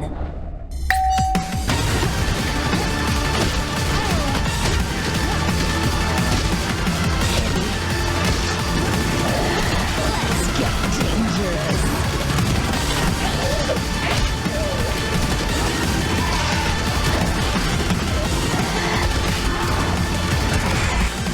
Now sit down.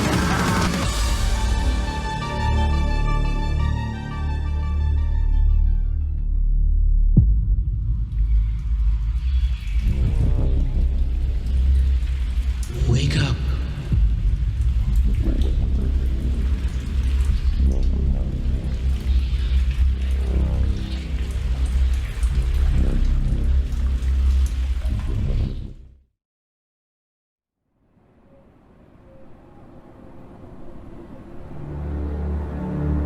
Once you're dead, your soul moves on where it's supposed to. Heaven or hell. At least that's what the preacher used to say on the rare days when he was sober. I reckon my twisted soul may stick around a little longer. Because there is nowhere to move on to anymore. Hell is empty, and all the devils are here. So, it's just me, my gun, and whatever is out there. Time to paint the world dark red.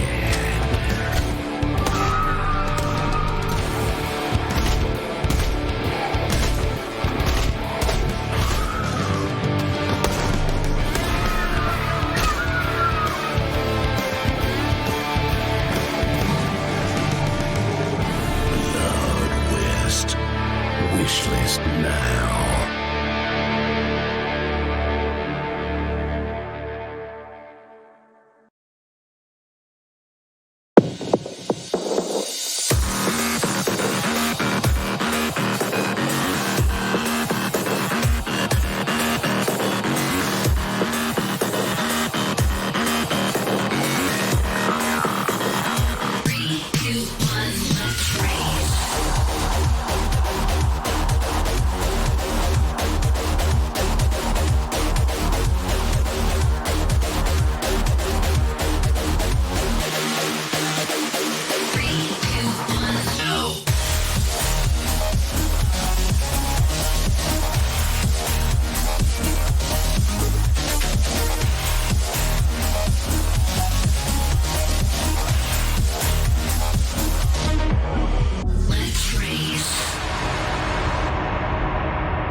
In the distant future, as the omnipotent PTC Corporation reigns on Earth, last freedom seekers embark on deep space terraforming missions.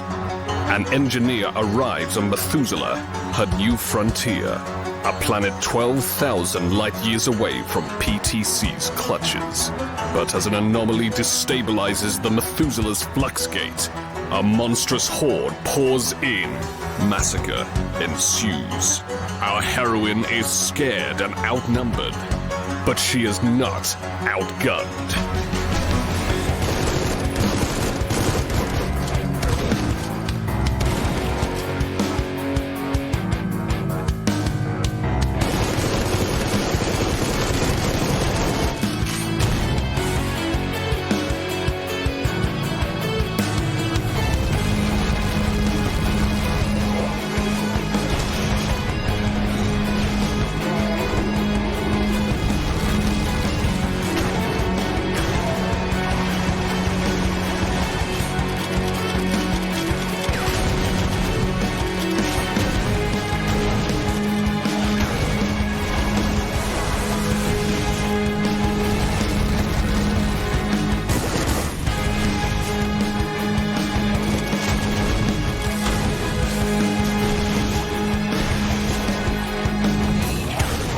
Supplies.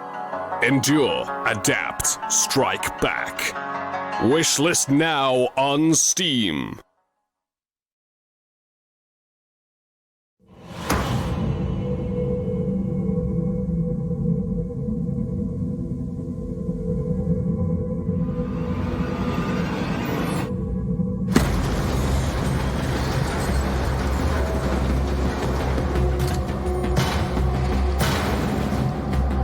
Lost your goddamn minds?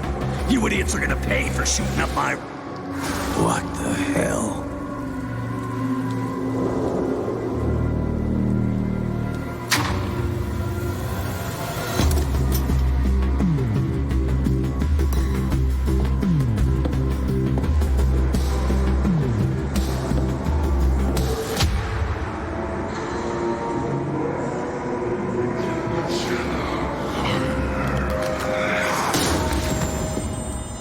Ugly motherfucker.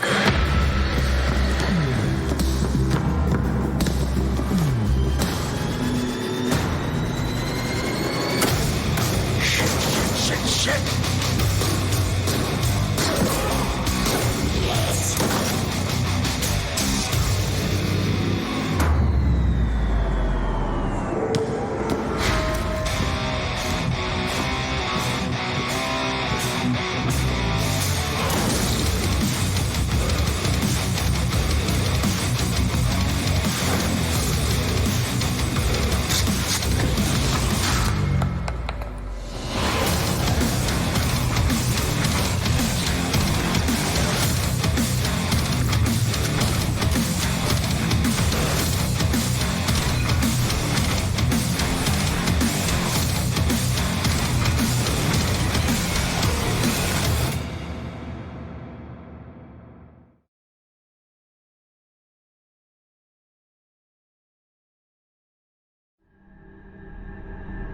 Skullstone, that ugly magic piece of rock looming over a mining village.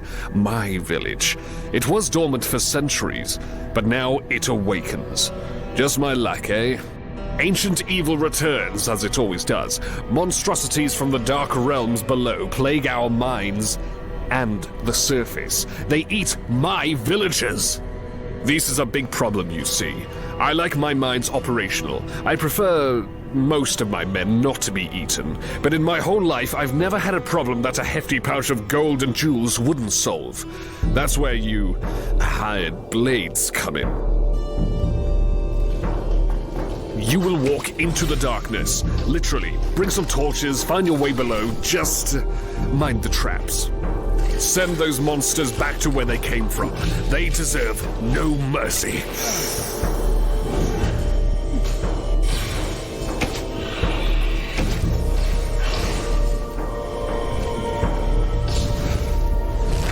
Solve the secrets of the Underrealm. There's glory in it for you. And you can keep half of the treasures you find down there.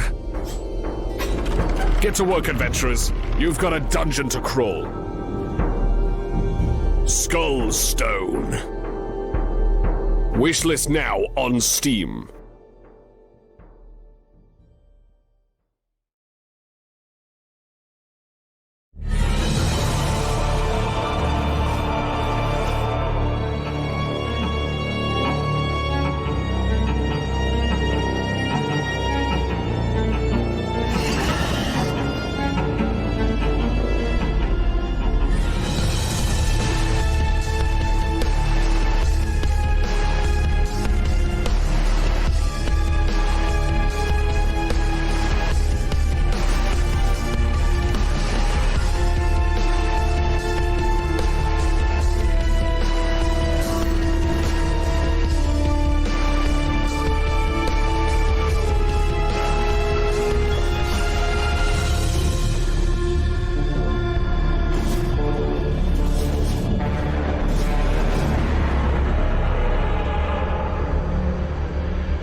Time here. What do you got to say? Look.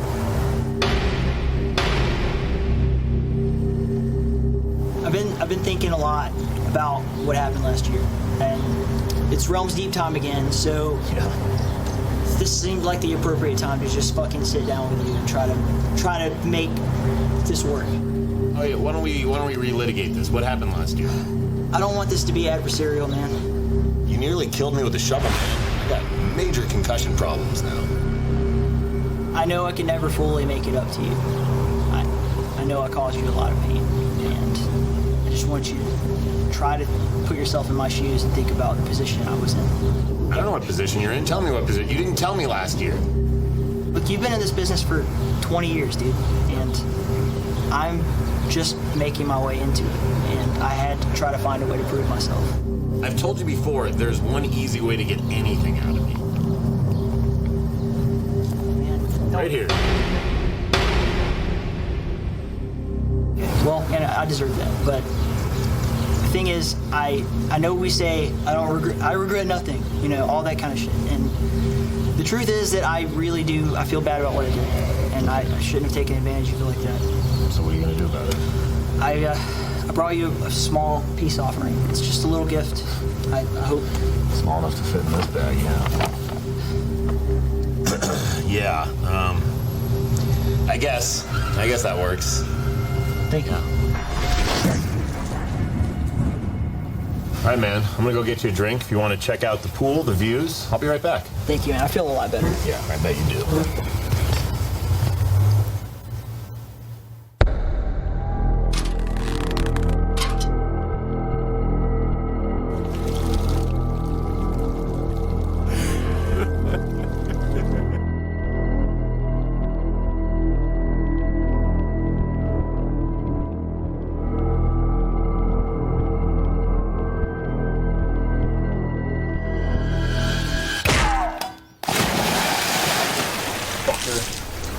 Fuck you! Fucking hit me over the head with a fucking shovel. Dude. Think you can get away with this little fucking pink package? I fucking tried. Yeah. Well, you know what's coming next? What? Shit. Mike, no. What are you doing? What are you doing? Leave me, Alex! Fucking over. Fuck Please. you! Fuck Fred! And fuck the reading around!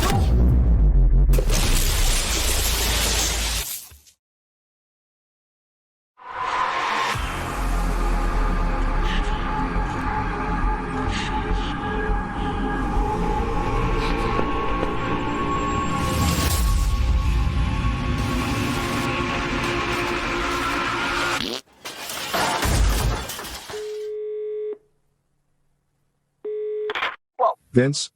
Vince? What the actual fuck? What is this shit?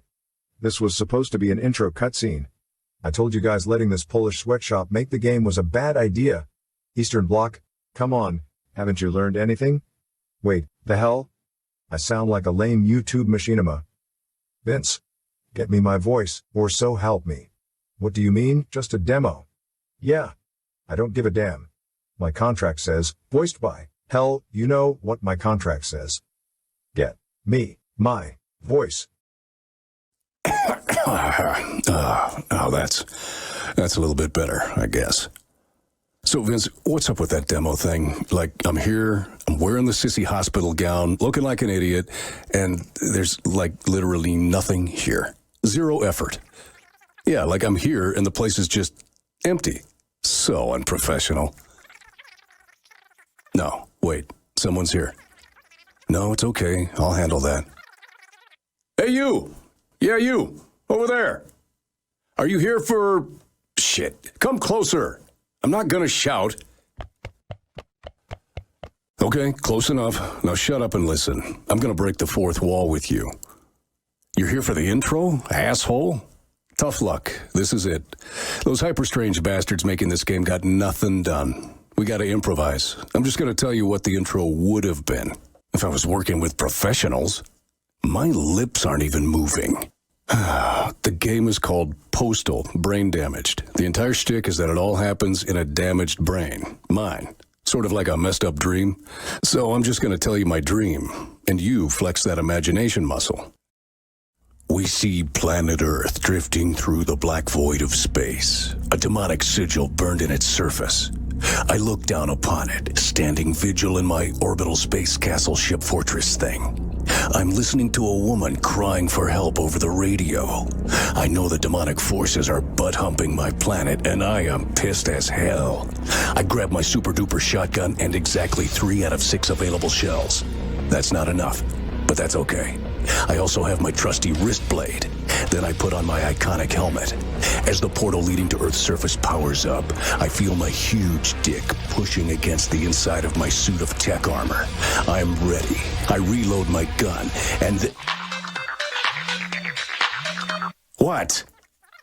Damn it, Vince, I was in the zone. Yeah, I was telling this here dumbass about the dream. What do you mean, wrong dream? Oh yeah, damn shame. That could have made a pretty decent game, like 85 plus Metascore. So which dream are we? What the fuck?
Hey there, I'm Corey Cruz, and recently, after losing my long-time brain cell-destroying rock radio gig to COVID-19, I'm left with pretty much being just a starving voice actor now. So thank you very much, coronavirus. You can suck it all the way.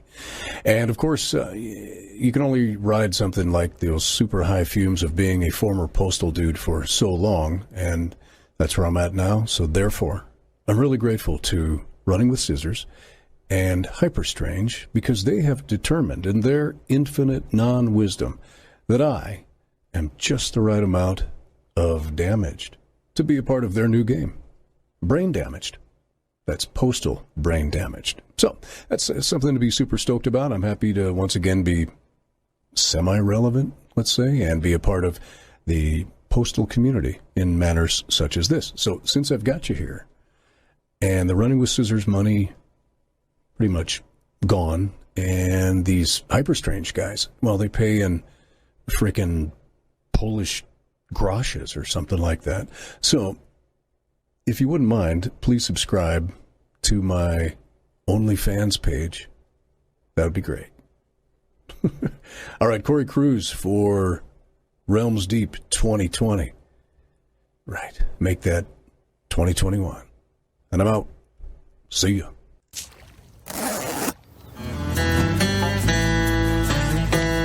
I regret nothing.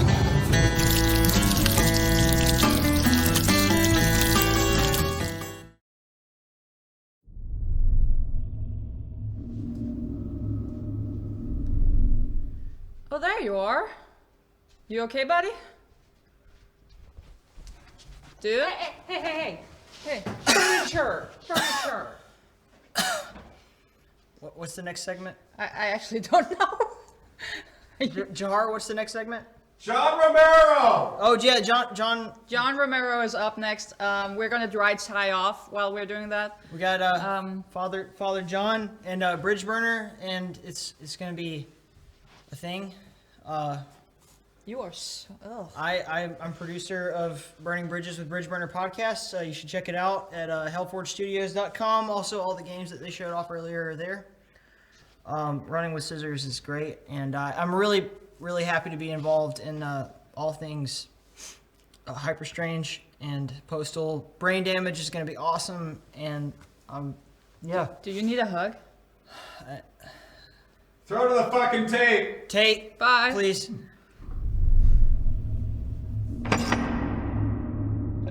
Yeah, no, very awesome to have you.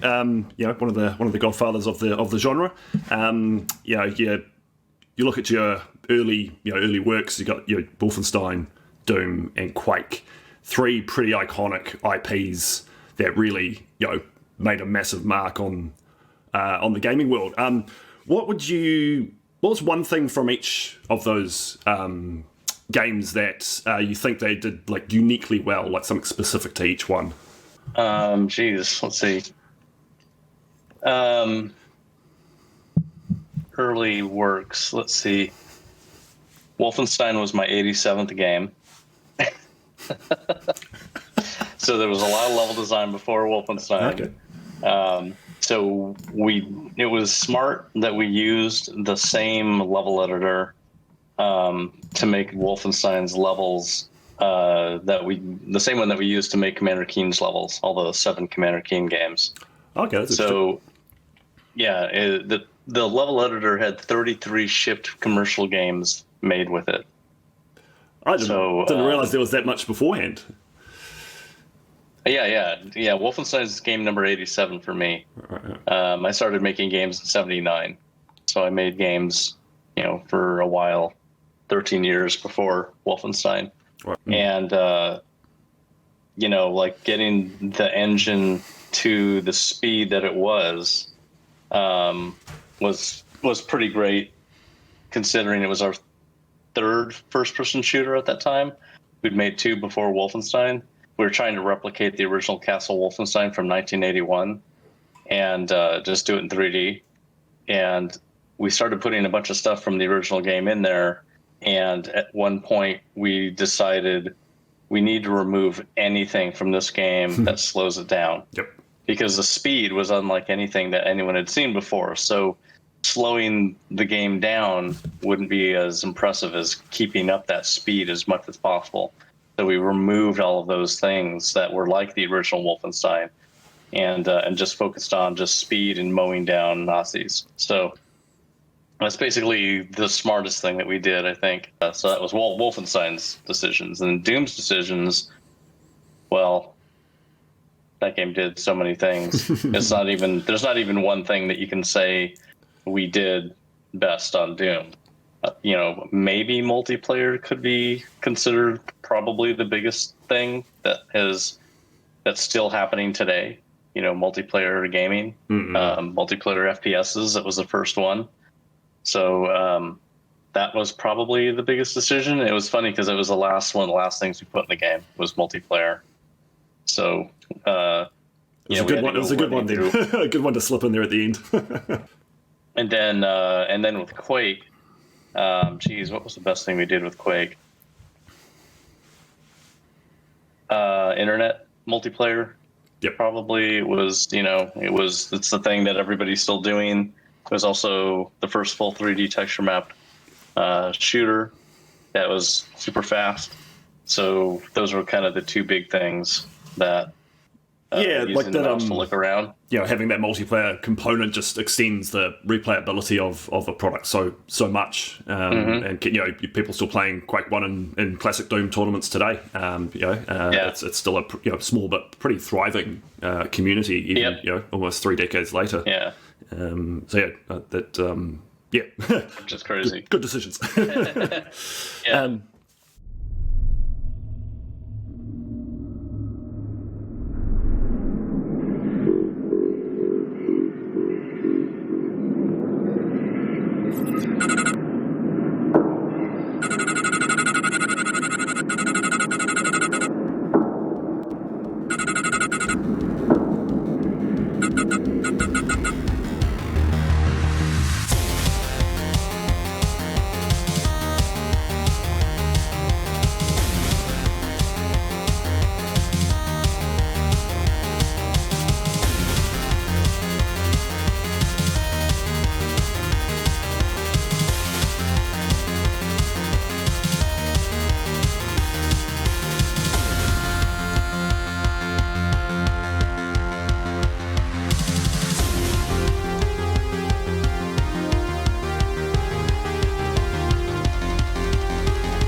Warfork tournaments and leagues hosted by In The Keep are coming soon. Stay tuned.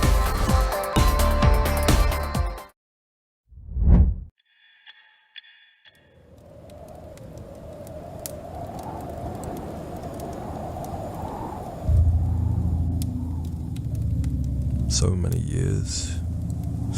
years have passed. So many lives have been lost, and so much blood has been shed into the grindhouse. The grindhouse of Totlma, the Order's city and bastion. Now, our Brotherhood's final hope, scavenging like a rat for water, for anything, for vengeance. The Solosi, they await us.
just any adventure, but an adventure into the past and into the far future.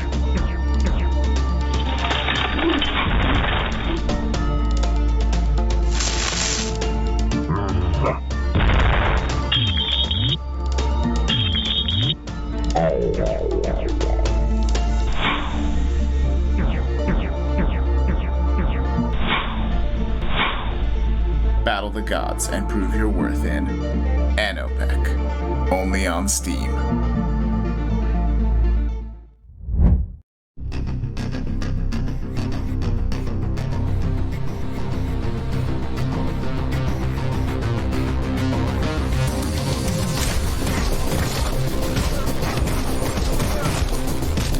Trust is just another word for faith.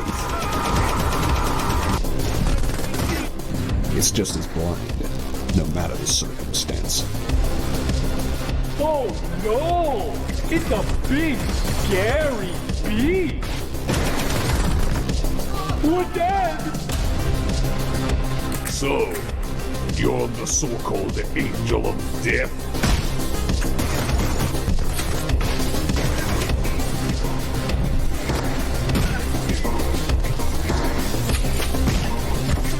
Wolves have no place in a jungle. Tonight, no bear witness to a terrible reprisal! The last wolf hurried toward me, and I heard his baying echoes.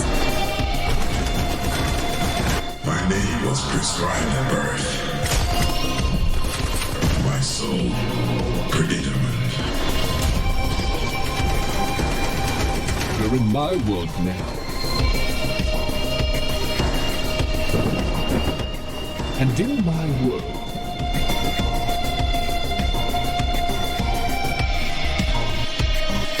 you don't exist.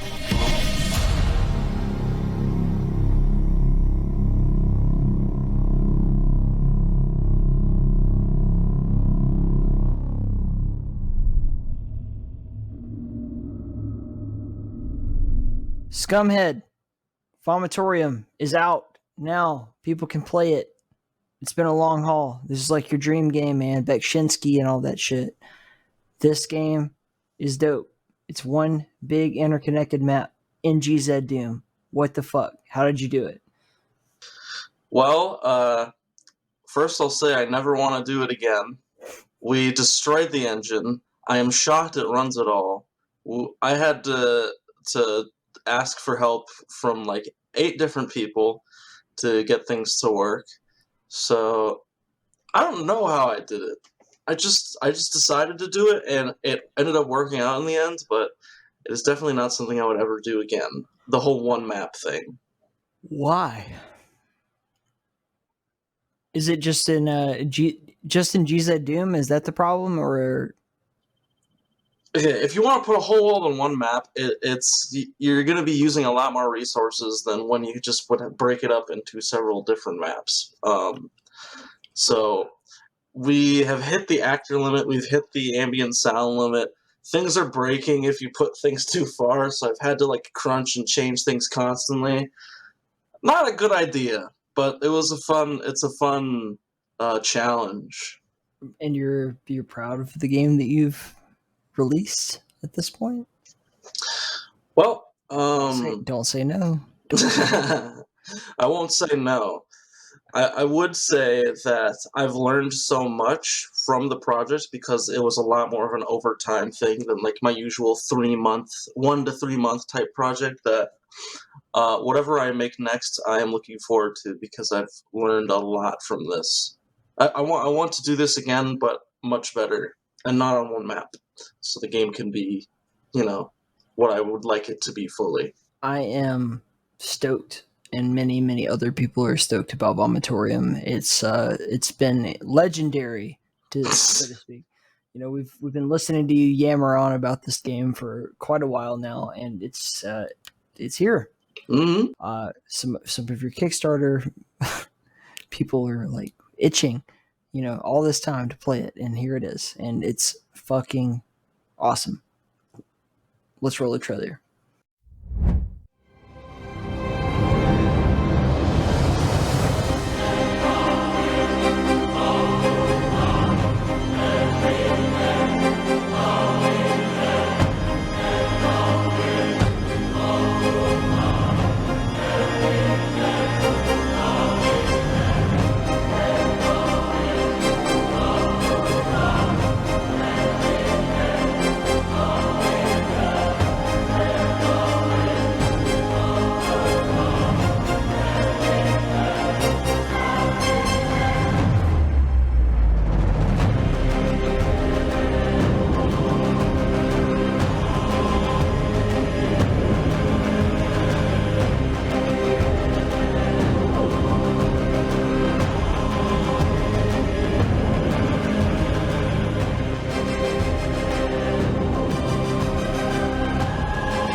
Welcome back to Realms Deep. So we have the map jam coming up next, and I'm really super stoked about this. Alex, have you actually played any of the maps that are being shown off? I don't play first-person shooter games. What, really? I don't know why Fred hired me, because I get extremely nauseous from anything first-person. Like the other day, it's a lie. I did play one map here at the office, and I had to go lay down for 30 minutes afterwards because I felt so sick. Yeah. So if you guys are not tracking in the vault, you can actually find the download links to all of the amazing maps that were made by there were so many people that turned stuff in. I think one that was really amazing to me was Major Arlene's Doom map that was really cool, and I just can't wait for everyone to go check it out and see what's going on. I may not have played them, but we do know someone who has. He took an all-nighter the other day. That's our own Jihar. Jihar. So I think we should hear what he has to say about them. Let's roll. Hey, this is your friendly neighborhood Jihar here, and thank you everybody who submitted maps to the first ever Realms Deep Map Jam. We left it really open-ended because we didn't know what kind of maps we could expect to get, what kind of games to get them for, and I'm really glad personally that it went that way because we got the craziest variety, as you'll soon see. So thank you again, can't wait to do this again, and go out and find the secrets, the Realms Deep secrets, embedded in each and every map. Just good luck installing. Well, take a look. Hey, we got imps on a balcony. Classic. Oh, fuck. Asswang. This'll make a mess. I don't know. I don't think the aliens can deal with a pipe wrench. There we go. Shit. What a time to be alive. Playing in a Doom engine against Quake enemies with models and Quake champions' abilities. And the architecture's pretty good too. Quit shooting me, I'm trying to appreciate the ambiance. Oh my god, it's full of crates. It's nothing but crates. It's crates all the way up, crates all the way down. It's incredible how polished this is. Ooh. Oh. Rise of the Triad, folks. Kinda. This is Rise of the Triad 2013. Are you kidding me? What is going on? It's gorgeous. What? Fuck your table. Oh, right, dudes. Yeah. God, it's beautiful. And it just keeps expanding as well. Oh, there's so much of it. Jimmy, you are a master. And I suck. It is the year of our Lord 2021, and you can play 4 new levels of Supernova's Arcreedy and get demolished by sheep. Yeah. Realms Deep, everybody.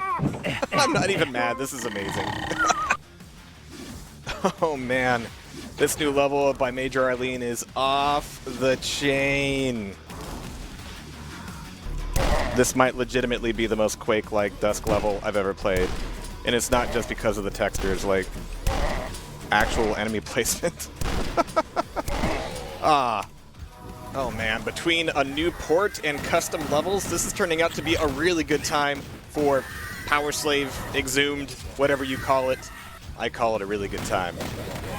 Okay, everybody who wanted to play Turok inside of Ion Fury, you've got your wish, you weirdos. It's actually quite good. Alright, this is what I'm talking about for a map jam. Doom 2, tons of enemies, and invulnerability spheres, so happy Realms Deep, everybody. The game Postal is creating such a backlash that it's making obviously the game is not for children. You are full of shit. Going postal. Welcome back, everybody. Another school shooting, and people are asking, how could this happen? Do we live in a culture that promotes and even glorifies violence in video games and in the movies? Going postal has taken root as a slang phrase for going more than just a bit berserk. Tonight, it's at the heart of a controversial new video game where carnage is the key to winning. There's a new game in town that has U.S. mail carriers, their bosses, friends, and families, shall we say, a little ticked off. Violent video and computer games are taking a new disturbing turn. Instead of warriors battling warriors, the victims are innocent bystanders. The game Postal is creating such a backlash that it's making headlines in newspapers all around the country, like the Wall Street Journal. You can't take a look at this, everybody. We wanted to do a game where you basically can just go off non-stop and shoot.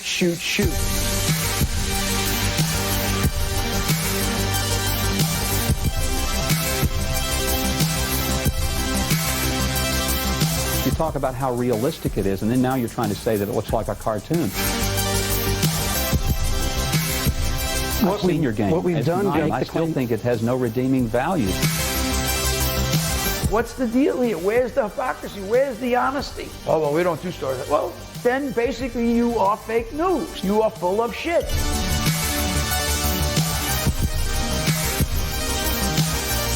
You know, if I had something to say, I would say to the city or to the state or to Congress to eliminate these violent games, because it does cause things in our children. Something about being able to, take your friend, blow its head off. All we need is one kid who absorbs this, and even going out and doing some of these things. It is impossible for me to go into every home and do what every parent should be doing. Best reaction today was from this girl. She goes to me, she goes, well, this game's horrible. I'm like, that's the point. I remember politicians coming out and, Grand Theft Auto and Post, and I'm thinking, you've never played a video game like this in your life.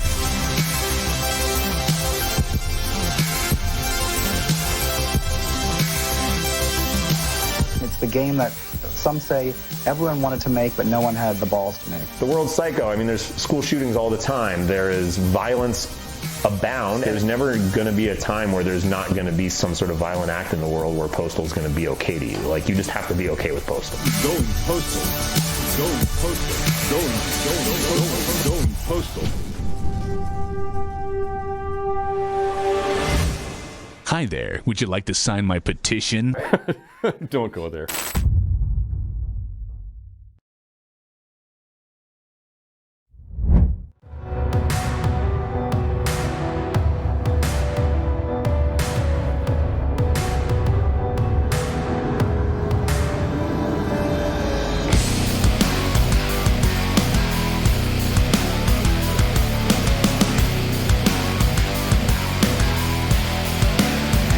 I'm standing being everybody's friend. If I tied this noose, would you pry it loose or just push me off the edge? I'd rather feel nothing, since no one can see me anyway. To stay here in silence, since no one will hear me anyway.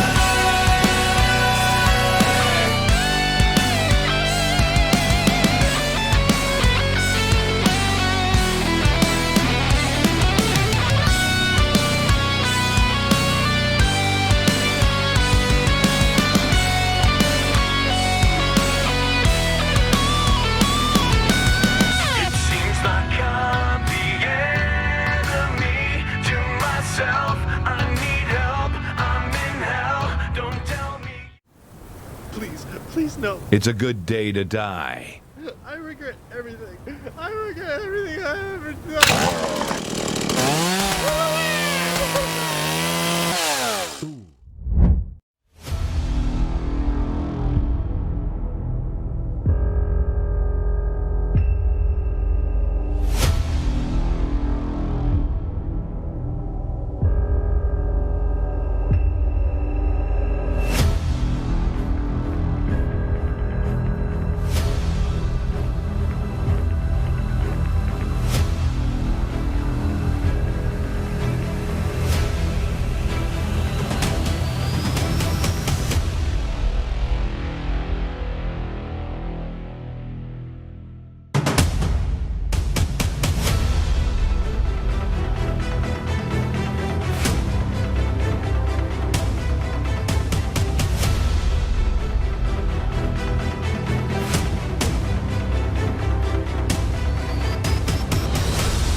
Toilet, which is the theme of Realms Deep this year. So I guess you just get to fucking sneak in, man. Tell us about Egg Wife. How did you come up with this fucking nightmare of a fucking hell scheme of a game? That's the worst question you could have asked. So I make music primarily for a living, and the character 77p Egg was like a dumping ground for all the shit music I make. And it was designed by a friend of mine. And we basically thought to ourselves, what if we made a shitty like video game in like one day? And 6 years later, you made a shitty game. It's come way too far. And yeah. It's so cool. It's actually really cool. I've seen the trailer multiple times, and I'm looking forward to, at the end of this little segment here, people seeing it for themselves. But like, I mean, I love this kind of humor. This is you're speaking to the right audience. You nailed it because you snuck in. You weren't just like one of the initial people that were like reaching out to. You like somehow found us through some cybernetic crazy way, and good for you. You know, you're awesome. But the gameplay looks awesome. It's an FPS. It's got like actual badass movement and no, I'm really firepower. Like, despite the fact that it's supposed to be shit humor and janky, I'm trying like to get it feeling good. So I didn't mean to describe your entire game as shit. Your game is good. It's the theme is poop. Yeah, no, it's one big toilet. That's basically it. So, as a musician, though, like, how did you tackle the project? What was it that you were like trying to accomplish here? As a musician, oh, you said you make the music. I don't know what that means. Yeah. So, yeah, my primary job is I'm a music producer. So, yeah, like that doesn't really tie in very much with it, apart from I am making the music with it. But I was just like, yeah, I've always wanted to make a game. Unreal Engine looks easy. Let's give it a shot. And you know, I've always loved things like Postal, Duke Nukem, things like that, but also the nice movement of newer games. So just wanted to bring all those things together. So separate from the fact that you're a musician, you tackled this project as a game designer. Yeah, this is the first thing that I've done apart from some shitty Game Maker thing in like 2005. That's fucking impressive, man. Like, you're just going in. Well, I'm not the only one on the project. I do have a friend working on it. It wouldn't be fair to say it's just me, but I'm like the lead designer, I guess. Creative force. Well, I am, having seen this maybe too many times, looking forward to other people seeing your trailer and how they react to it. So let's see what they think. It isn't easy losing a wife. When is the right time to move on? When is the right time to look for love? These are the questions that have been plaguing my mind ever since the accident, many hours ago. I think today is the day. The day I find a new wife. How hard could it be?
The Brexit 2.0 referendum for Great Britain to leave planet Earth has passed.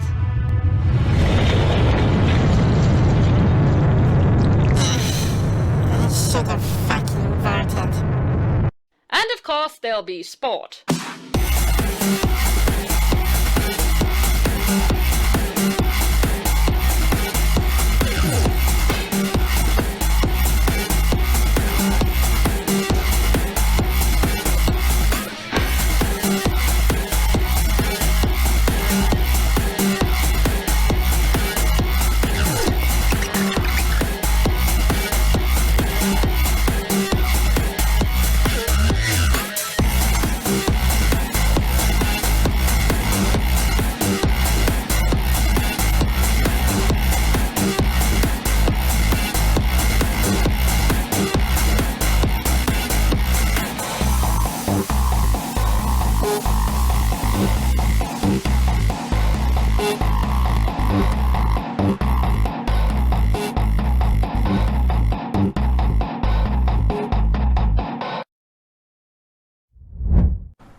So Alec has chocolate in their mouth, and they probably can't talk too much. So we'll just have to just roll with it. No, I'm done. Don't worry. We've got one last big segment coming up with another world premiere involved in it. So hopefully you all enjoy that. But the main things that I want to say are thank you to everyone for tuning in to Realms Deep. This has been absolutely incredible for me, for everyone that's sitting around behind us. Cheers!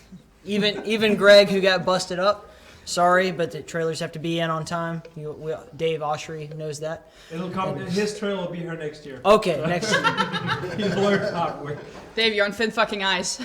Yes, and we've got several more really awesome projects to show off right now. One of them makes me feel super buff, and one of them makes me say... With your chicken arms? Okay. One of them makes me say, I love Dina. And I'm really, just personally, really happy to have shown off Stellar Valkyrie today, and I hope that you all enjoy the rest of what you see from In the Keep, from 3D Realms, from Slipgate Iron, and from all the amazing indie devs and other studios that we've been working with today. Realms Deep kicks ass, and I hope you've enjoyed it. Are you done? No? Okay. Are you done? Yes. Oh, okay. Okay. Bye. Bye.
Follow me. Affirmative. Copy that. Roger.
The underworld is dying.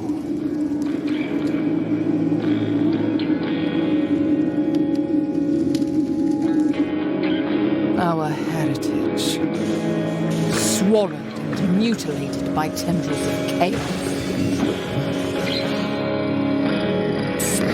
This is our final stand.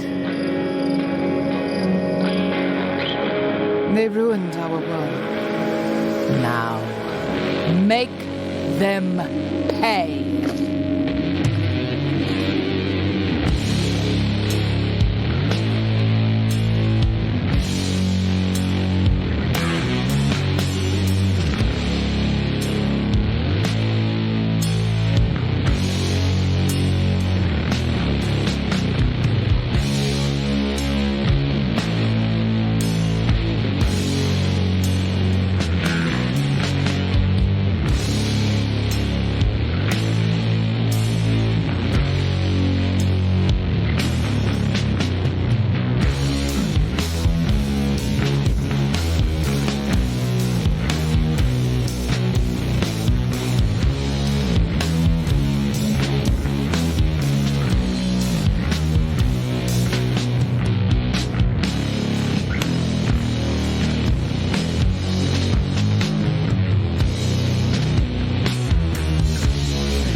So, here we are.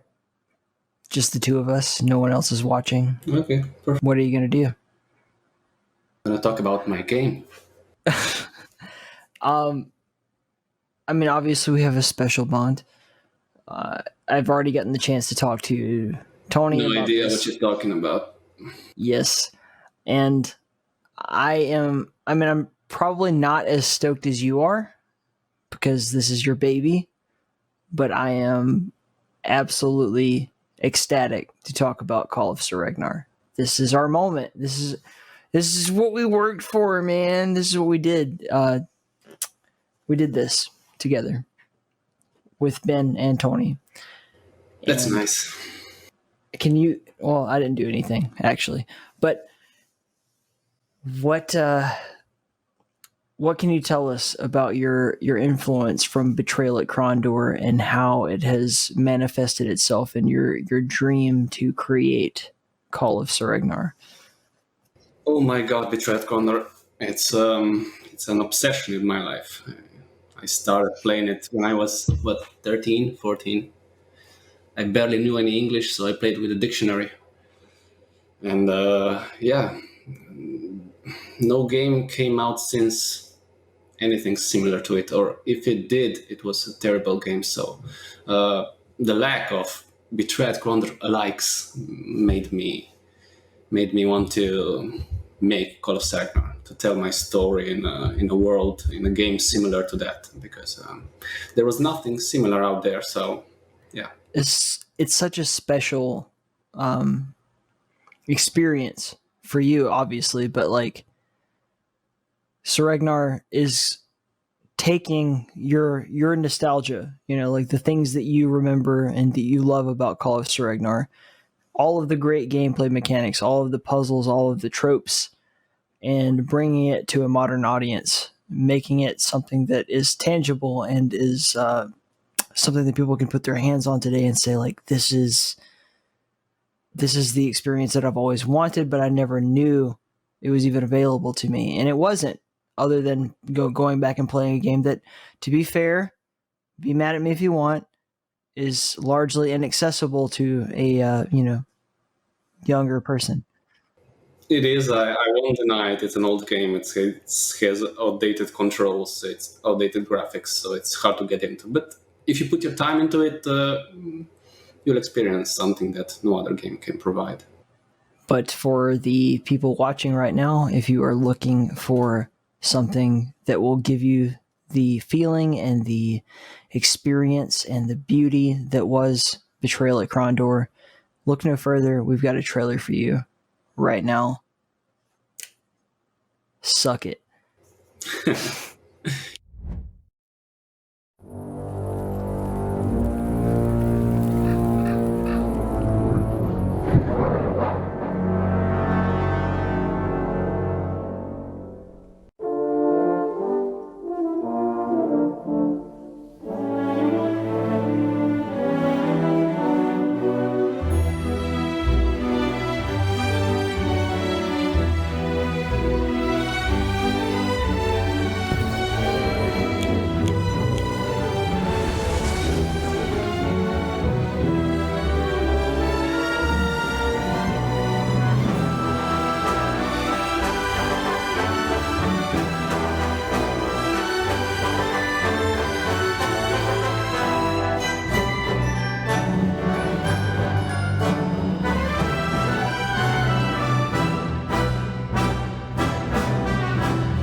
It's Combustion. The game is called...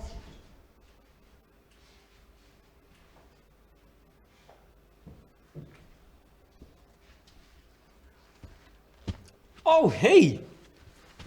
Are people still watching? I guess everyone left. Well, it gives me an opportunity to have a little one-on-one talk with all of you amazing people watching this year. I hope you really enjoyed Realms Deep 2021.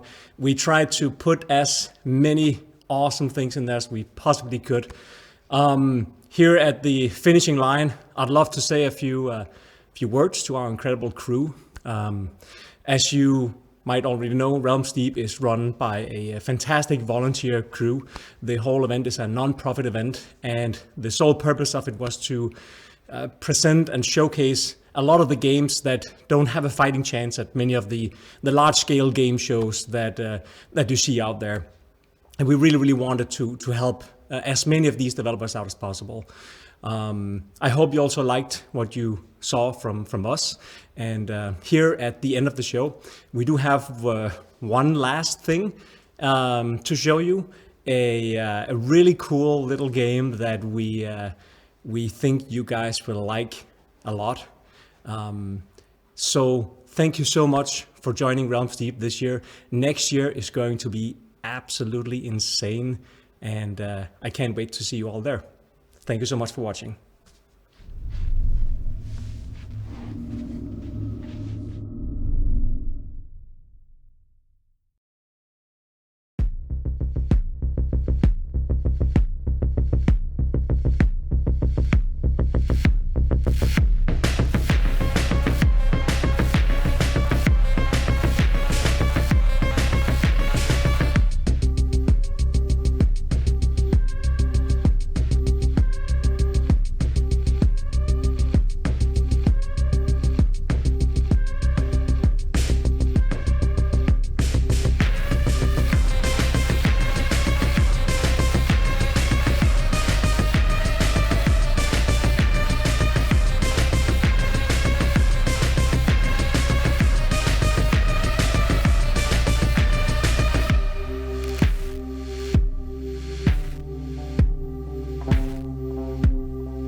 So Ty, how did you like the show this year? This was pretty damn cool, right?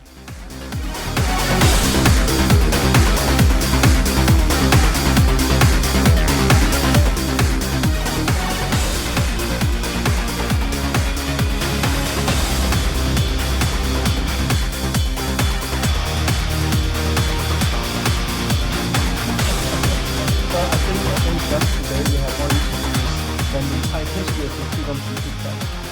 That's why we, by the way, we're not on microphone. Are we on microphone? It's fine. That's Let it fine. ride. Let it ride. Cue the marking music. Thank you everyone for tuning in.